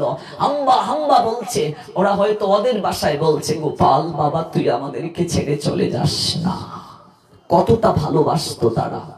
এই জন্য উদ্ধবকে ভগবান বলেছিলেন, উদ্ধব তুমি যে বৃন্দাবনে যাচ্ছ না, গাভী ওরা আমার মায়ের মতো, আমাকে সন্তানের মতো ওরা ভালোবেসেছে, তুমি একটু আলতো করে ওদের গায়ের মাঝে পরশ বুলিয়ে দিও। সনাতনীরা গাভীকে, গরুকে দেবতা রূপে পূজা করে। ভগবান কৃষ্ণ নিজে উচ্চারণ করেছেন, গাভীর যদি সেবা করা হয় সমস্ত দেবতারা সন্তুষ্ট হয়। এমনকি গাভীর গোবর দ্বারা যদি কেউ ফুটা দেয় সন্তানের, আমরা কাজলের ফুটা দেই তাই তো, নজর না লাগে যেন সোনামণির গায়ে, কাজল দিয়ে পাউডার দেই। কাজল নয়, গাভীর গোবরের ফুটা দিতে হয়। যশোমতী মা গোপালকে গাভীর গোবরের ফুটা দিতেন। কোন ধরনের অপআত্মার দৃষ্টি তোমার সন্তানের উপর পড়বে না। কোন মা যদি বৃদ্ধাঙ্গুলির মাটি আর গাভীর গোবরকে একত্র করে সন্তানের কপালে তিলক কেটে দেয়, সেই সন্তান কখনো দুর্ঘটনায় মৃত্যুবরণ করবে না। জয় জয় শ্রী রাধে। মায়ের এতটা আশীর্বাদের শক্তি, মায়ের দৃষ্টির এতটা আশীর্বাদের শক্তি, গান্ধারী তার সমস্ত সাধনার শক্তি কাপড় কুলে নিজের সন্তানের প্রতি নিবদ্ধ করেছিল। করেছিল কি? বজ্রের মতো হয়ে গিয়েছিল শরীর। মায়ের আশীর্বাদ, বাবার আশীর্বাদ কোন সন্তান যদি লাভ করতে পারে, জগতের কোন অপশক্তি সন্তানকে ক্ষতি করতে পারে না। একটা কথা যুবক যুবতীরা ভালো করে জেনে নাও, এই জগতের বুকে সবাই ঠকাতে পারে, মা বাবা কোনোদিন সন্তানের অমঙ্গল কামনা করতে পারে না। হাইব্রিড সাধু যারা আমরা, দুদিনের সাধু, একটু প্রসাদ পাই, জপ করি, রাস্তা দিয়ে হাঁটি আর বলি দুধ চাই, মা বাবার সেবার দরকার নাই, এই ধরনের সাধু থেকে দূরে থাকে। কোন শাস্ত্র মা বাবাকে অবমূল্যায়ন করেছে? মহাপ্রভুর জীবন চরিত দেখুন, ভগবান কৃষ্ণের জীবন চরিত দেখুন, ত্রেতা যুগে ভগবান রামচন্দ্রের জীবন চরিত দেখুন। তবে মনে রাখতে হবে, সেই মা বাবাকে অবশ্যই সন্তানকে কৃষ্ণ ভক্তির শিক্ষা দিতে হবে। মা বাবার প্রত্যেকের কর্তব্য হচ্ছে সন্তানকে ভক্তি শিক্ষা দেওয়া। যে মা বাবা সন্তানকে ভক্তি শিক্ষা দেয় না, সেই মা বাবা কখনো যথার্থ মা বাবা নন। হিরণ্যকশিপু তার সন্তানকে ধর্ম পালনে বাধা দিয়েছিলেন, তাই তো প্রহ্লাদ বাবার কথা অমান্য করে ধর্ম করেছে, তাই বলে কি প্রহ্লাদের অপরাধ হয়েছে? হয় নাই।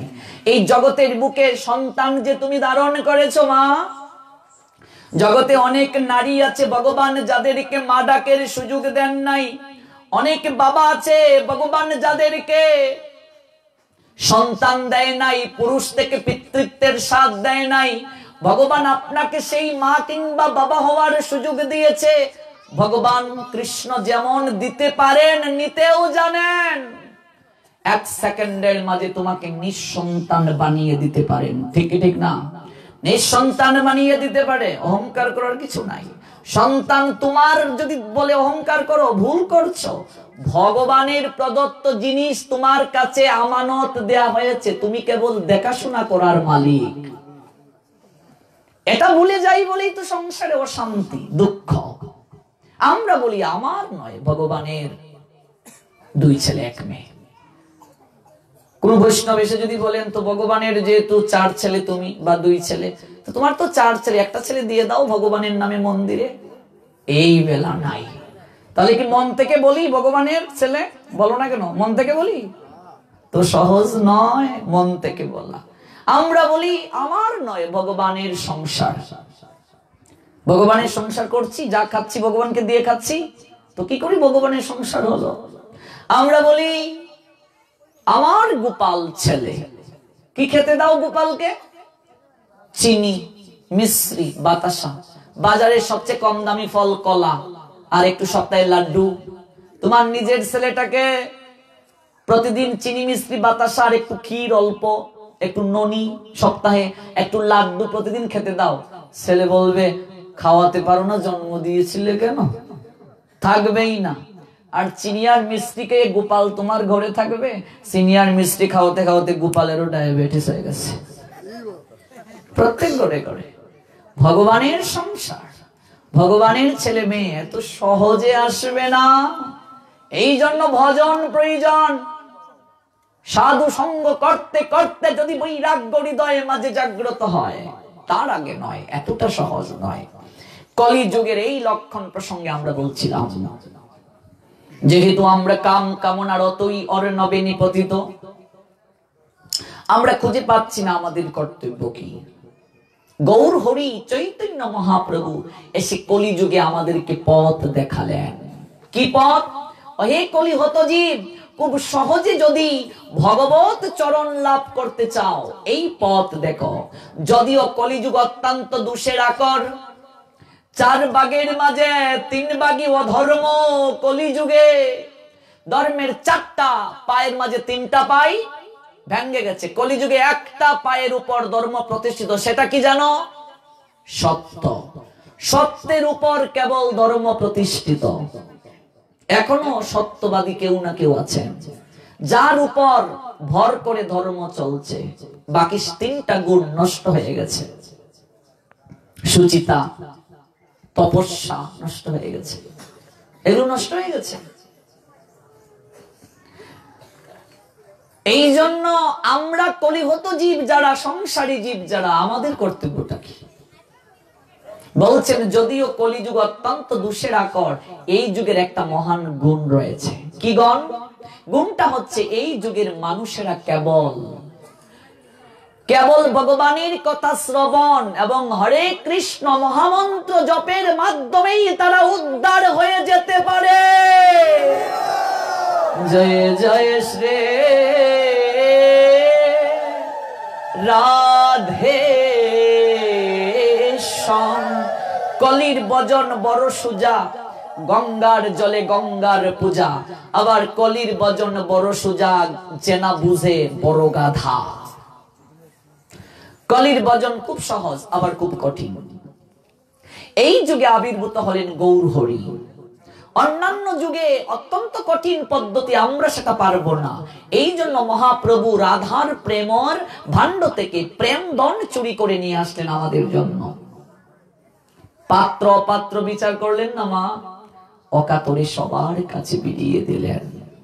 ভক্তির 64টা অঙ্গের মাঝে প্রথম অঙ্গটাই হচ্ছে শ্রবণাক্ষ ভক্তি। শ্রবণ করো, শ্রবণ করো। দ্বিতীয় কীর্তন, এই যে আপনারা শ্রবণ করছেন, আমি কীর্তন করছি। কীর্তন মানে শুধু কুল করতাল বাজানো নয়। তারপর স্মরণ, যা শুনছো এইখানে রেখে যাবে না, বাড়িতে ঘুমিয়ে ঘুমিয়ে মনে মনে স্মরণ করবে আজকে কি শুনলাম। মানুষ কতদিন গীতা পাঠে গেল সেটা বড় কথা নয়, কয়টা কথা গীতা পাঠ থেকে নিজের জীবনে আচরণে আনতে পারলো সেটাই বড় কথা। প্রত্যেক গীতা পাঠ থেকে একটা করে কথা যদি নিজের জীবনে আচরণে আনো, দেখবে তুমি আদর্শ মানুষ হয়ে যাবে। প্রত্যেক দিন ঘুমানোর সময় সারা দিনের হিসাব নিকাশ করবে, মনে মনে করো, কেউ জানবে না। দেখবে আজকের দিনে আমি কয়টা মিথ্যা কথা বললাম, আজকের দিনে কার কার সঙ্গে খারাপ আচরণ করেছি, একটু ভেবে নাও। যদি দেখো সর্বনাশ, আমি তো 100-র উপরে মিথ্যে কথা বলছি, এই লোকগণের সঙ্গে খারাপ আচরণ করছি, দেখি আগামীকাল মিথ্যে কথার সংখ্যাটা কমিয়ে আনতে পারি কিনা। এই পদ্ধতিটা অবলম্বন করবে কালকে থেকে। তুমি জানছো, কেউ জানবে না তোমার কথা, মিথ্যে কথা বলছো কিনা, খারাপ আচরণ করছো কিনা। 4-5টা কমিয়ে নিলে দেখি পরের দিন কমাতে পারি কিনা। দেখবে ধীরে ধীরে তুমি আদর্শ মানুষ, ভক্ত হয়ে যাবে। যে মানুষ হতে পারলো না সে ভক্ত কি করে হবে?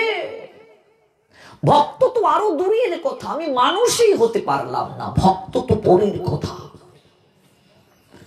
আমি কার কার সঙ্গে খারাপ আচরণ করেছি, কয়বার রেগে গিয়েছি, রাগ নরকের দ্বিতীয় দ্বার।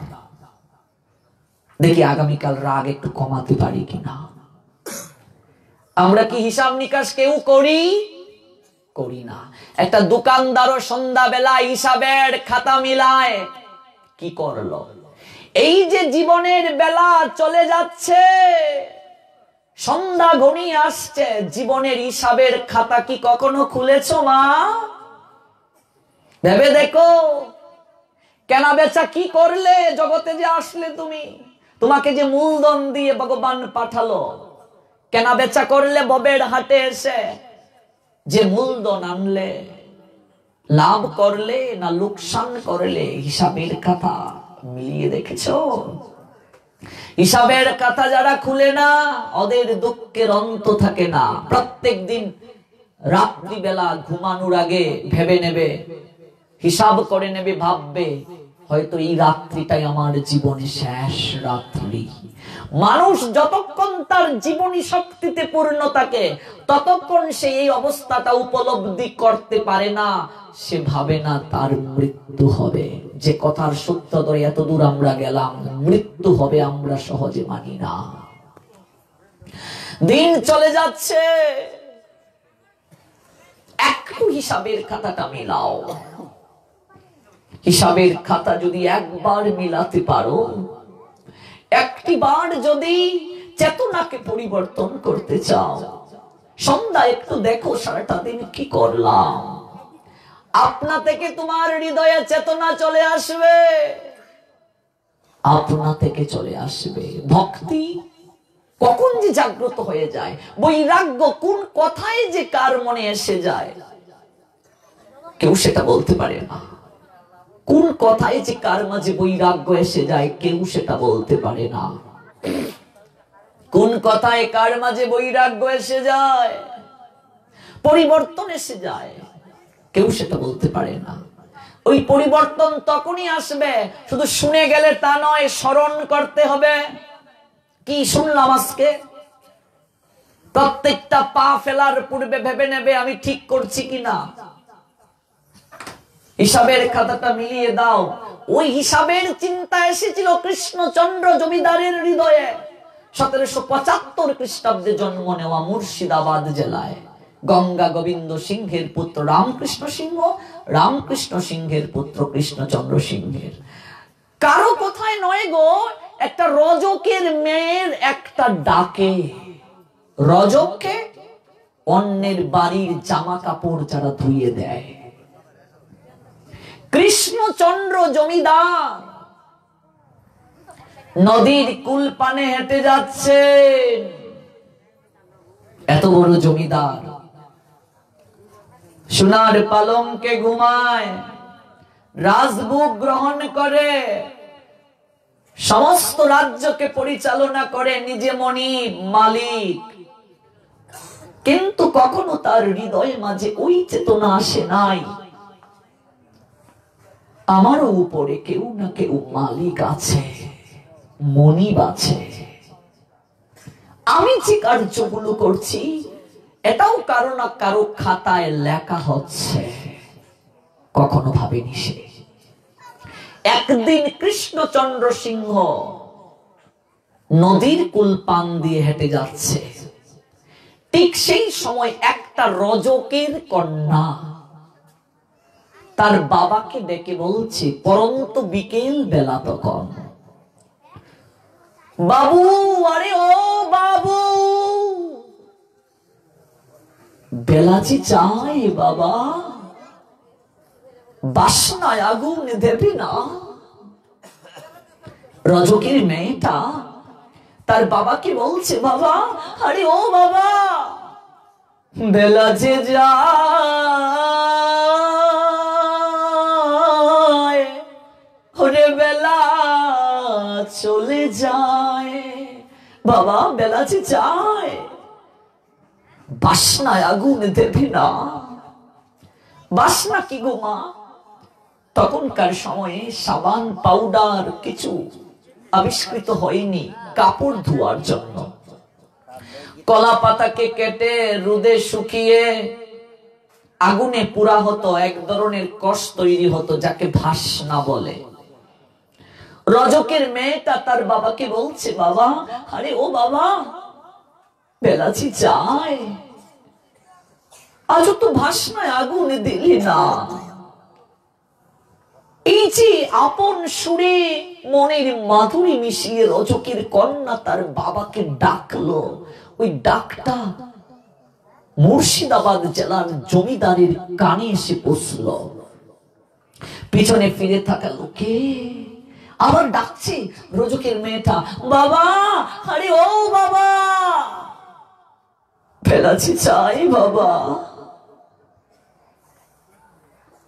মেয়েটার ডাক শুনে মুর্শিদাবাদ জেলার জমিদার পিছনে থমকে দাঁড়ালো। কেমন জানি একটা অনুভূতি হলো তার হৃদয়ে মাঝে, বেলা যায়, বেলা যায়। ভাবতে ভাবতে মুর্শিদাবাদ জেলার জমিদার রাজভবনে এসে তার কক্ষে গেল। চারিদিকে দর্পণ পরিবেষ্টিত কক্ষ, আয়না ফিট করা। এই সেই আয়না মা, প্রতিদিন কৃষ্ণচন্দ্র জমিদার আয়নায় তার মুখটা দেখে, কিন্তু আজ আয়নায় মুখটা দেখতে গিয়ে একটা অন্যরকম অনুভূতি হলো। দেখলো একটা দুটা চুলে পাক ধরেছে। মনে হলো সেই মেয়েটার কথা, বাবা বেলাচি চাই। টপ টপ করে জল চোখ থেকে ঝরে পড়লো মুর্শিদাবাদ জেলার জমিদারের চোখ থেকে। সত্যি কি বেলা চলে যায়? আমি তো আছো মায়ার বাসনায় আগুন দিতে পারলাম না। সত্যি কি বেলা চলে যায়? ওরে বেলা তো ঠিকই চলে যাচ্ছে রে। আমি তো কোনোদিন দেখিনি আমার চুলে পাক ধরছে, দান্ত দন্ত পড়ে যাওয়ার উপক্রম হচ্ছে। হ্যাঁ দেখবে মা, এমন একটা সময় আসবে ভোগের উপকরণ থাকবে কিন্তু ভোগ করার তোমার ইচ্ছে থাকবে না, ইন্দ্রিয় যদি বিকল হয়ে যায়।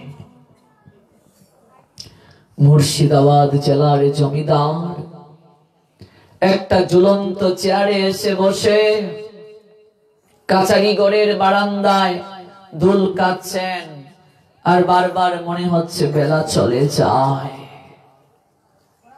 পরদিন মুর্শিদাবাদ জেলার জমিদার তার শয়নের গৃহে গেলেন, গিয়ে দেখলেন তার ঘরে যে কাজের মেয়েটা ছিল মা, সেই কাজের মেয়েটা জমিদারের বিছানায় ঘুমিয়ে আছে। মুর্শিদাবাদ জেলার জমিদার এই দৃশ্য দেখে বললেন, কে রে মেয়ে তুই? তোর সাহস তো কম নয়, তুই আমার ঘরের চাকরানি, তুই মালিকের বিছানায় ঘুমিয়ে আছিস। মালিকের কাজকে ফাঁকি দিয়ে চুলের মুঠি ধরে টানতে টানতে রাজসভাতে নিয়ে এলেন। কে আছিস রে?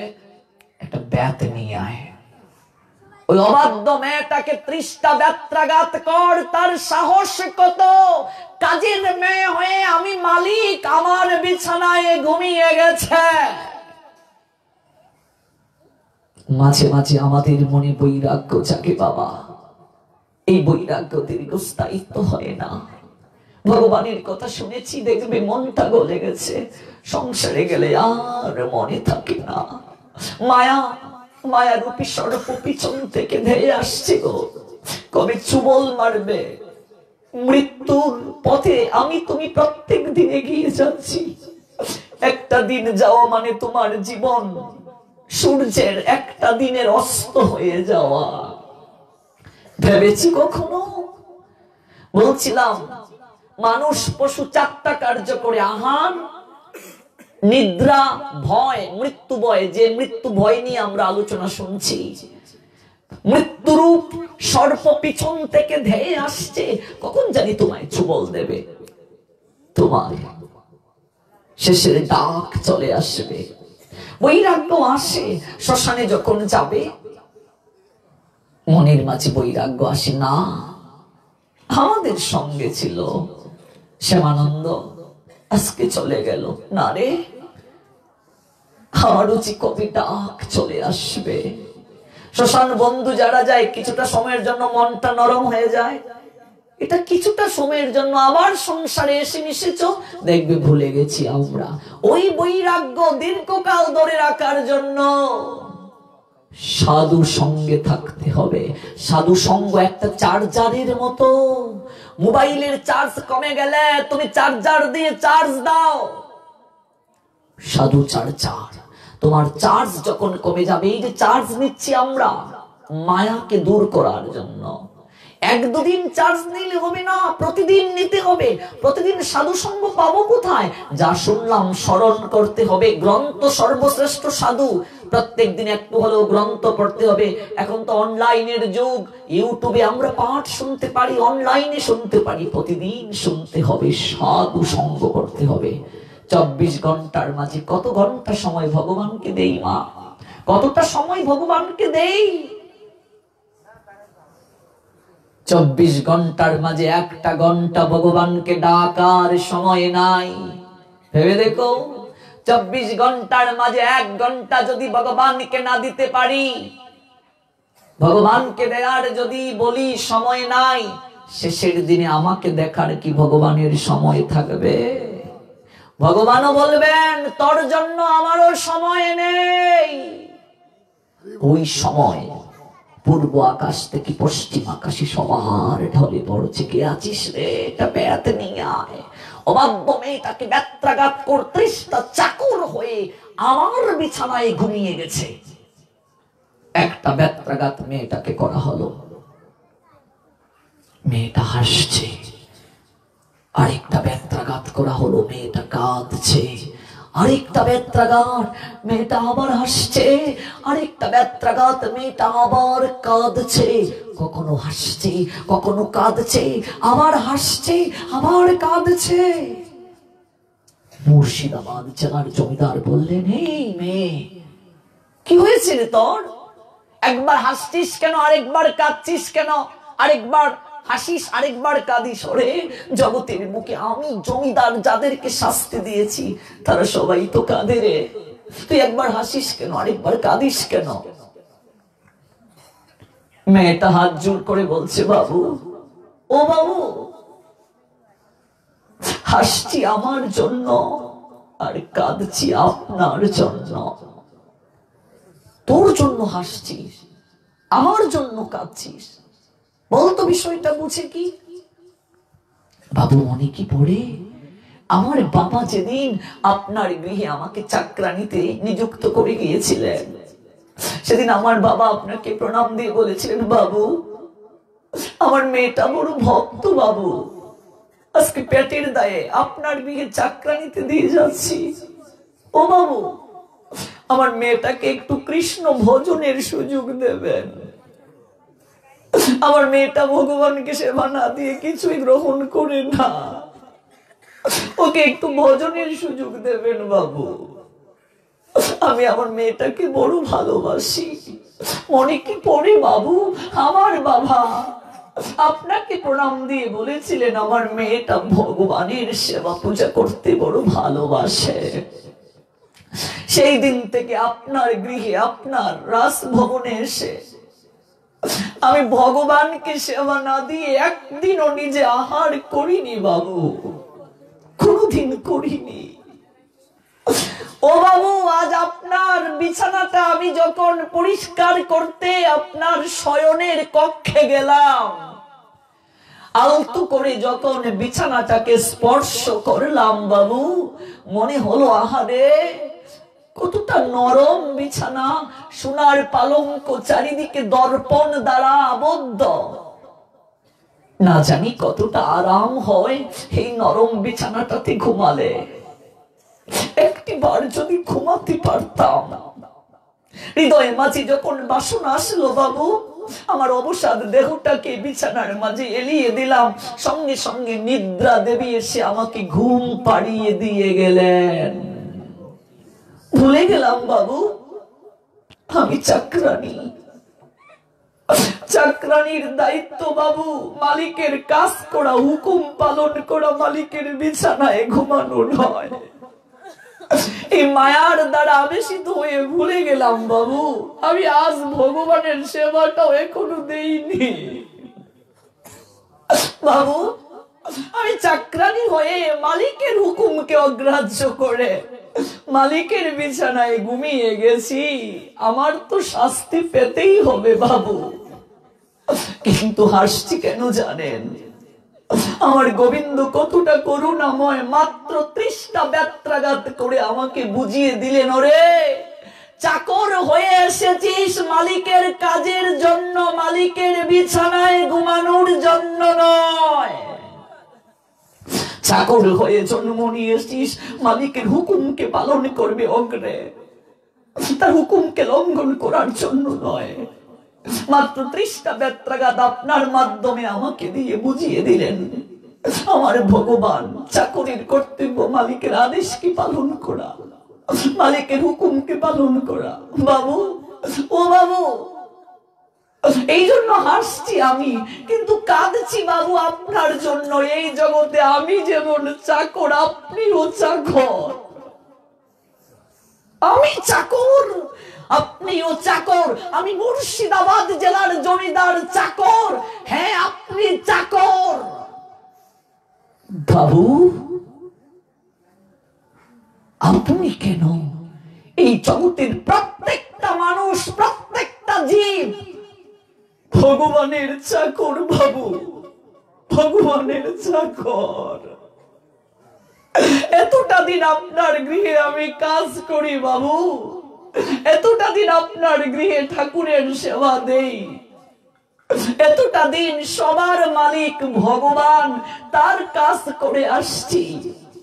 মাত্র কয়েকটা ঘন্টা যদি আপনার হুকুমকে লঙ্ঘন করে আপনার বিছানায় ঘুমানোর কারণে আপনি আমাকে 30টা ব্যত্রাঘাত করতে পারেন, একদিনও তো আসল মালিকের একটা হুকুম পালন করতে আপনাকে দেখিনি বাবু। একদিনে তো আসল মালিকের একটা কাজ করতে আপনাকে দেখিনি, একদিনও তো আপনাকে ঠাকুর গড়ে যেতে দেখিনি বাবু। একটা দিনও তো আপনাকে সাধু সঙ্গ করতে দেখিনি। আসল মালিককে ভুলে নিজে মালিক হয়ে বসে আছেন বাবু। মাত্র কয়েকটা ঘন্টা আপনার হুকুম লঙ্ঘন করার কারণে আপনি যদি আমাকে 30টা ব্যত্রাঘাত দেন, না জানি এই জীবনে মালিকের একটা হুকুম পালন না করার কারণে শেষের দিনে সবার মালিক ভগবান আপনার জন্য কতটা ব্যত্রাঘাত জমা করে রেখেছেন। আছাড়কে মাটিতে পড়লেন মুর্শিদাবাদ জেলার জমিদার। কি বললে রে? তোর কথাটা আমার এই জায়গাটাতে বড় আঘাত লাগলো রে। ঠিকই বলছিস রে, ঠিকই বলছিস। মাত্র কয়েকটা ঘন্টা যদি তুই আমার বিছানায় ঘুমানোর কারণে, আমার কাজকে বাকি দেওয়ার কারণে তোকে আমি 30টা বেতের বাড়ি দিতে পারি। ওরে আমরা তো সবাই চাকর রে, আমরা সবাই চাকর। জয় জয় শ্রী রাধে শ্যাম, আমরা সবাই চাকর রে, ভগবানের চাকর আমরা। ওরে আজ থেকে তুই আমার ঘরের কাছের মেয়ে নয়, আজ থেকে তুই আমার মা হোস রে। মাই তো পারে সন্তানকে শাসন করতে। মারে মা, তুই ঠিকই বলছিস, আমি নিজে মালিক হয়ে বসে আছি, একটা দিনও আসল মালিকের কাজ করতে পারিনি, একটা দিনও তার হুকুম পালন করতে পারিনি রে। মারে আমি মুর্শিদাবাদ জেলার জমিদার হয়ে বলছি না মা, আমি এক ভিখারি কৃষ্ণচন্দ্র হয়ে বলছি। এই কৃষ্ণচন্দ্র যতদিন জগতের বুকে বেঁচে থাকবে আর কোনোদিন এই সোনার পালঙ্কে ঘুমাবে না, ঘুমাবে না। যদি কোনোদিন ওই আসল মালিকের দর্শন পাইরে মা, তুই এই জগৎ সংসারে আমার শিক্ষা গুরু রূপে পূজিত হবি। শিক্ষা গুরুকে শিক্ষক, যে আমার চেতনাকে পরিবর্তন করে দেয়, ভগবানের সঙ্গে যুগসূত্র সম্পর্ক স্থাপন করে দেয়। চৈতন্য চরিতামৃত বললেন, শিক্ষা গুরুকে জানিও তুমি কৃষ্ণেরও প্রকাশ। কৃষ্ণের প্রকাশ মূর্তি রূপে শিক্ষা গুরুকে ভালোবাসতে হবে, সম্মান করতে হবে। যে আমাকে মায়ার জগৎ থেকে ভজন জগতের পথ দেখালো, যে আমাকে অন্ধকার নর্দমা থেকে তুলে নিয়ে আসলো, ভক্তির পথ দেখালো, ভক্তির রাজ্য দেখালো, তার সেবা করতে হবে, তার আদেশ পালন করতে হবে। মা, মারে আমার চেতনা পরিবর্তন হয়ে গেছে মা। আমি কথা দিলাম তোকে, আর কোনদিন আমি এই বাকিটা দিন যতদিন জগতে থাকবো আমি মালিকের কাজকে ফাঁকি দেব না রে মা। ভেবে দেখো, আমরা যারা চাকরি করি, ব্যবসা করি, 8টায় যদি ডিউটি হয়, এই কুয়াশার মাঝে দৌড় দেই ডিউটিতে। সেটা তুমি কারখানাতেই করো, কোম্পানিতেই করো, সরকারের চাকরি করো, সব ক্ষেত্রেই তো চাকরি। চাকরি মানে কি? অন্যের গোলামি। ডিউটি ঠিক মতো পালন করতে হচ্ছে। এই জগৎ সংসারে ভগবান যে আমাদেরকে পাঠালেন, আমরা তো প্রত্যেকেই তার গোলাম, প্রত্যেকেই তার চাকর, প্রত্যেকেই তার কিঙ্কর। আদৌ কি সেই মালিকের ডিউটি পালন করছি ঠিক মতো? 3 বেলা প্রার্থনা, একাদশী ব্রত, বছরে 24টা, একটু হরিনাম জপ, এইগুলোও করার সময় নেই। একটু গ্রন্থ পড়া, অক্ষর জ্ঞান আছে তো পড়ি না। যার অক্ষর জ্ঞান নেই সে মূর্খ, তার তো একটা জবাব আছে, ঠাকুর আমার তো চোখে আলো নাই। তোমার যে চোখে ভগবান আলো দিলেন, তুমি যে অক্ষর জ্ঞান পারো, রিডিং পড়তে পারো, তুমি কি জবাব দেবে ভগবান যখন বলবে তোর যে চোখে আলো দিলাম, হ্যাঁ তুই কেন জানলে না, কেন পড়লে না, কেন শিখলে না? কি উত্তর দেব আমরা সেদিন? কোন উত্তর আছে? কতটা সময়, কতটা ডিউটির সময় আমি দিচ্ছি সঠিকভাবে এই ভগবানের? ভেবে দেখো, স্বয়ং বিচার করে সিদ্ধান্ত গ্রহণ করো। এখনো কি সময় হয় নাই? না, এখনো বলছি সময় নাই, সময় নাই, সময় হয় নাই বলে বলেই তো আমরা জীবনকে কাটিয়ে দিচ্ছি। শৈশবে সদুপদেশ যাহারও নাড়ুছে, জীবনে তাহার কবু মূর্খতা না গোছে। চৈত্র মাসে চাষ দিয়ে না বুনে বৈশাখে, কবে সেই হৈমান্তিক দান্য পেয়ে থাকবে। খেয়া তরি চলে গেলে বসে থাকো তীরে, কিসে পার হবে তরি না আসিলে ফিরে। সময়ে ছাড়িয়া দিয়া করো পণ্ড শ্রম, ফল চাও তুমি অতি নির্বুধ অধম। সময়ের কাজ যদি সময়ে না করি বাবা, সময়ে চলে গেলে সাধন হবে না। মুর্শিদাবাদ জেলার জমিদার বললেন, তুই আমার হৃদয়ে চেতনা জাগিয়ে দিয়েছিস মা, শিক্ষা গুরুর আসনে তোকে বসিয়ে দিলাম। ঠিক সেই সময় মুর্শিদাবাদ জেলার জমিদারের একমাত্র কন্যা, রাজকন্যা, যার নাম সুমতি।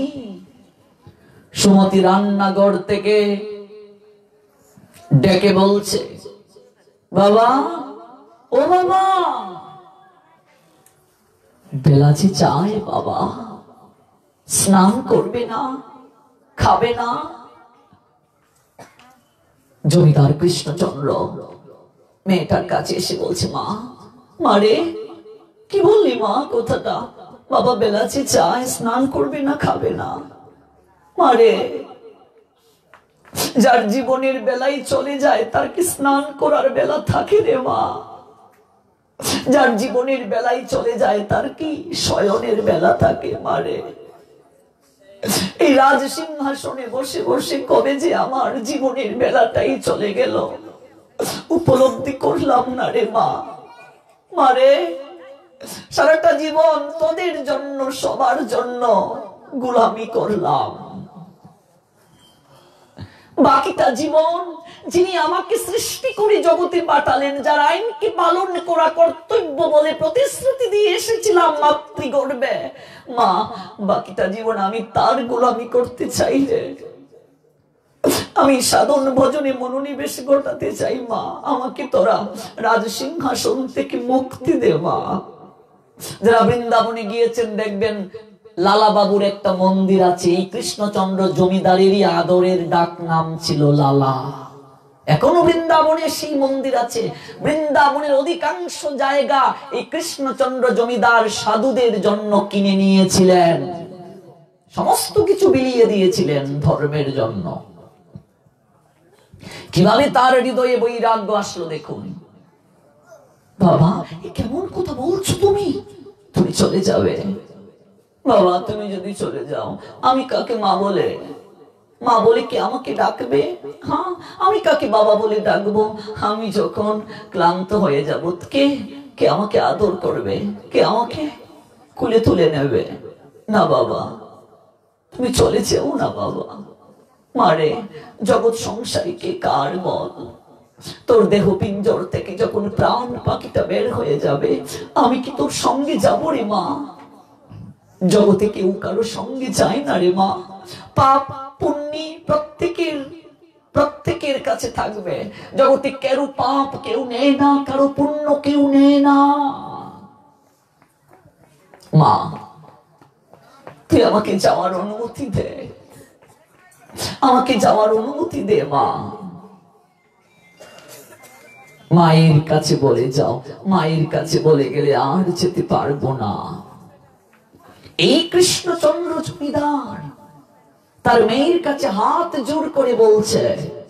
বৈরাগ্য দেখুন কিভাবে আসে। সাধন পথে চলতে গেলে শুনেছি বাধা দিতে নেই বাবা। তোমার হৃদয়ে মাঝে আজ চেতনা জেগেছে, তুমি বৃন্দাবনে যেতে চাচ্ছ ভজনের জন্য, আমি তোমাকে বাধা দেব না বাবা।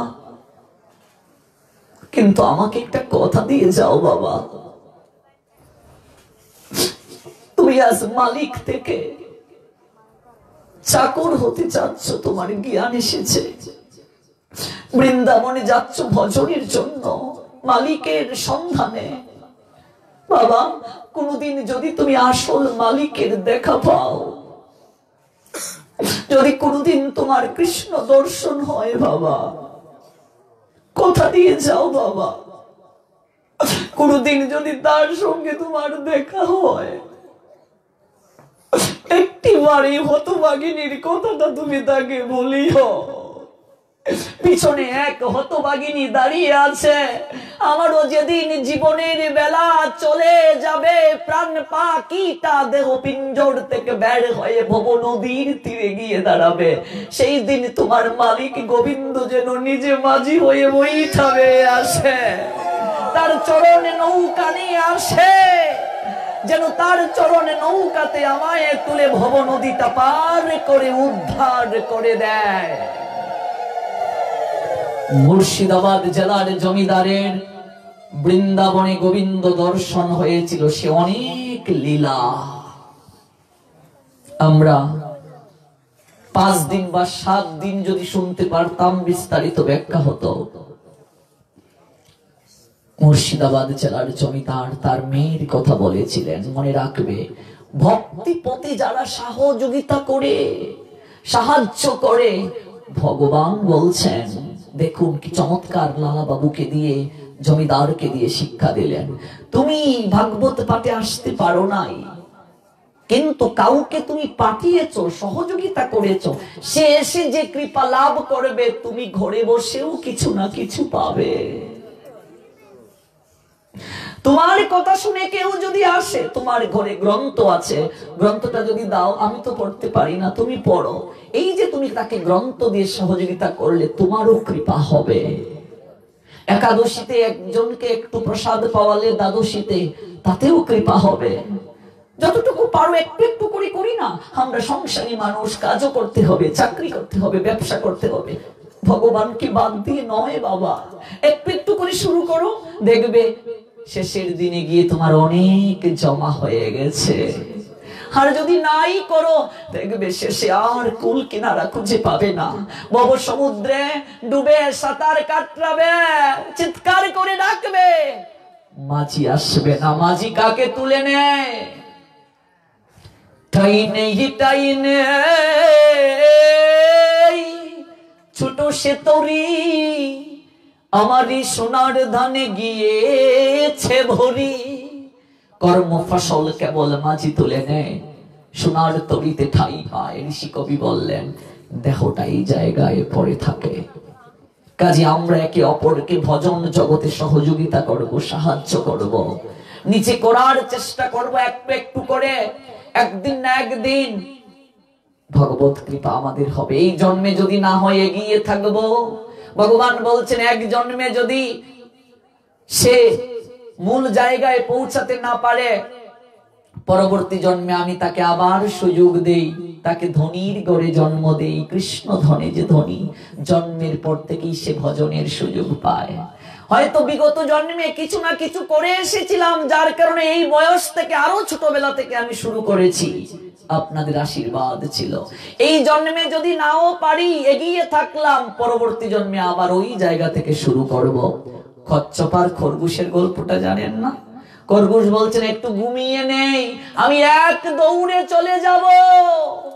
কচ্ছপ ভাবলেন, আমি একটু একটু করে যাই, অনেক তো দূর রাস্তা, রাস্তা যেতে হবে।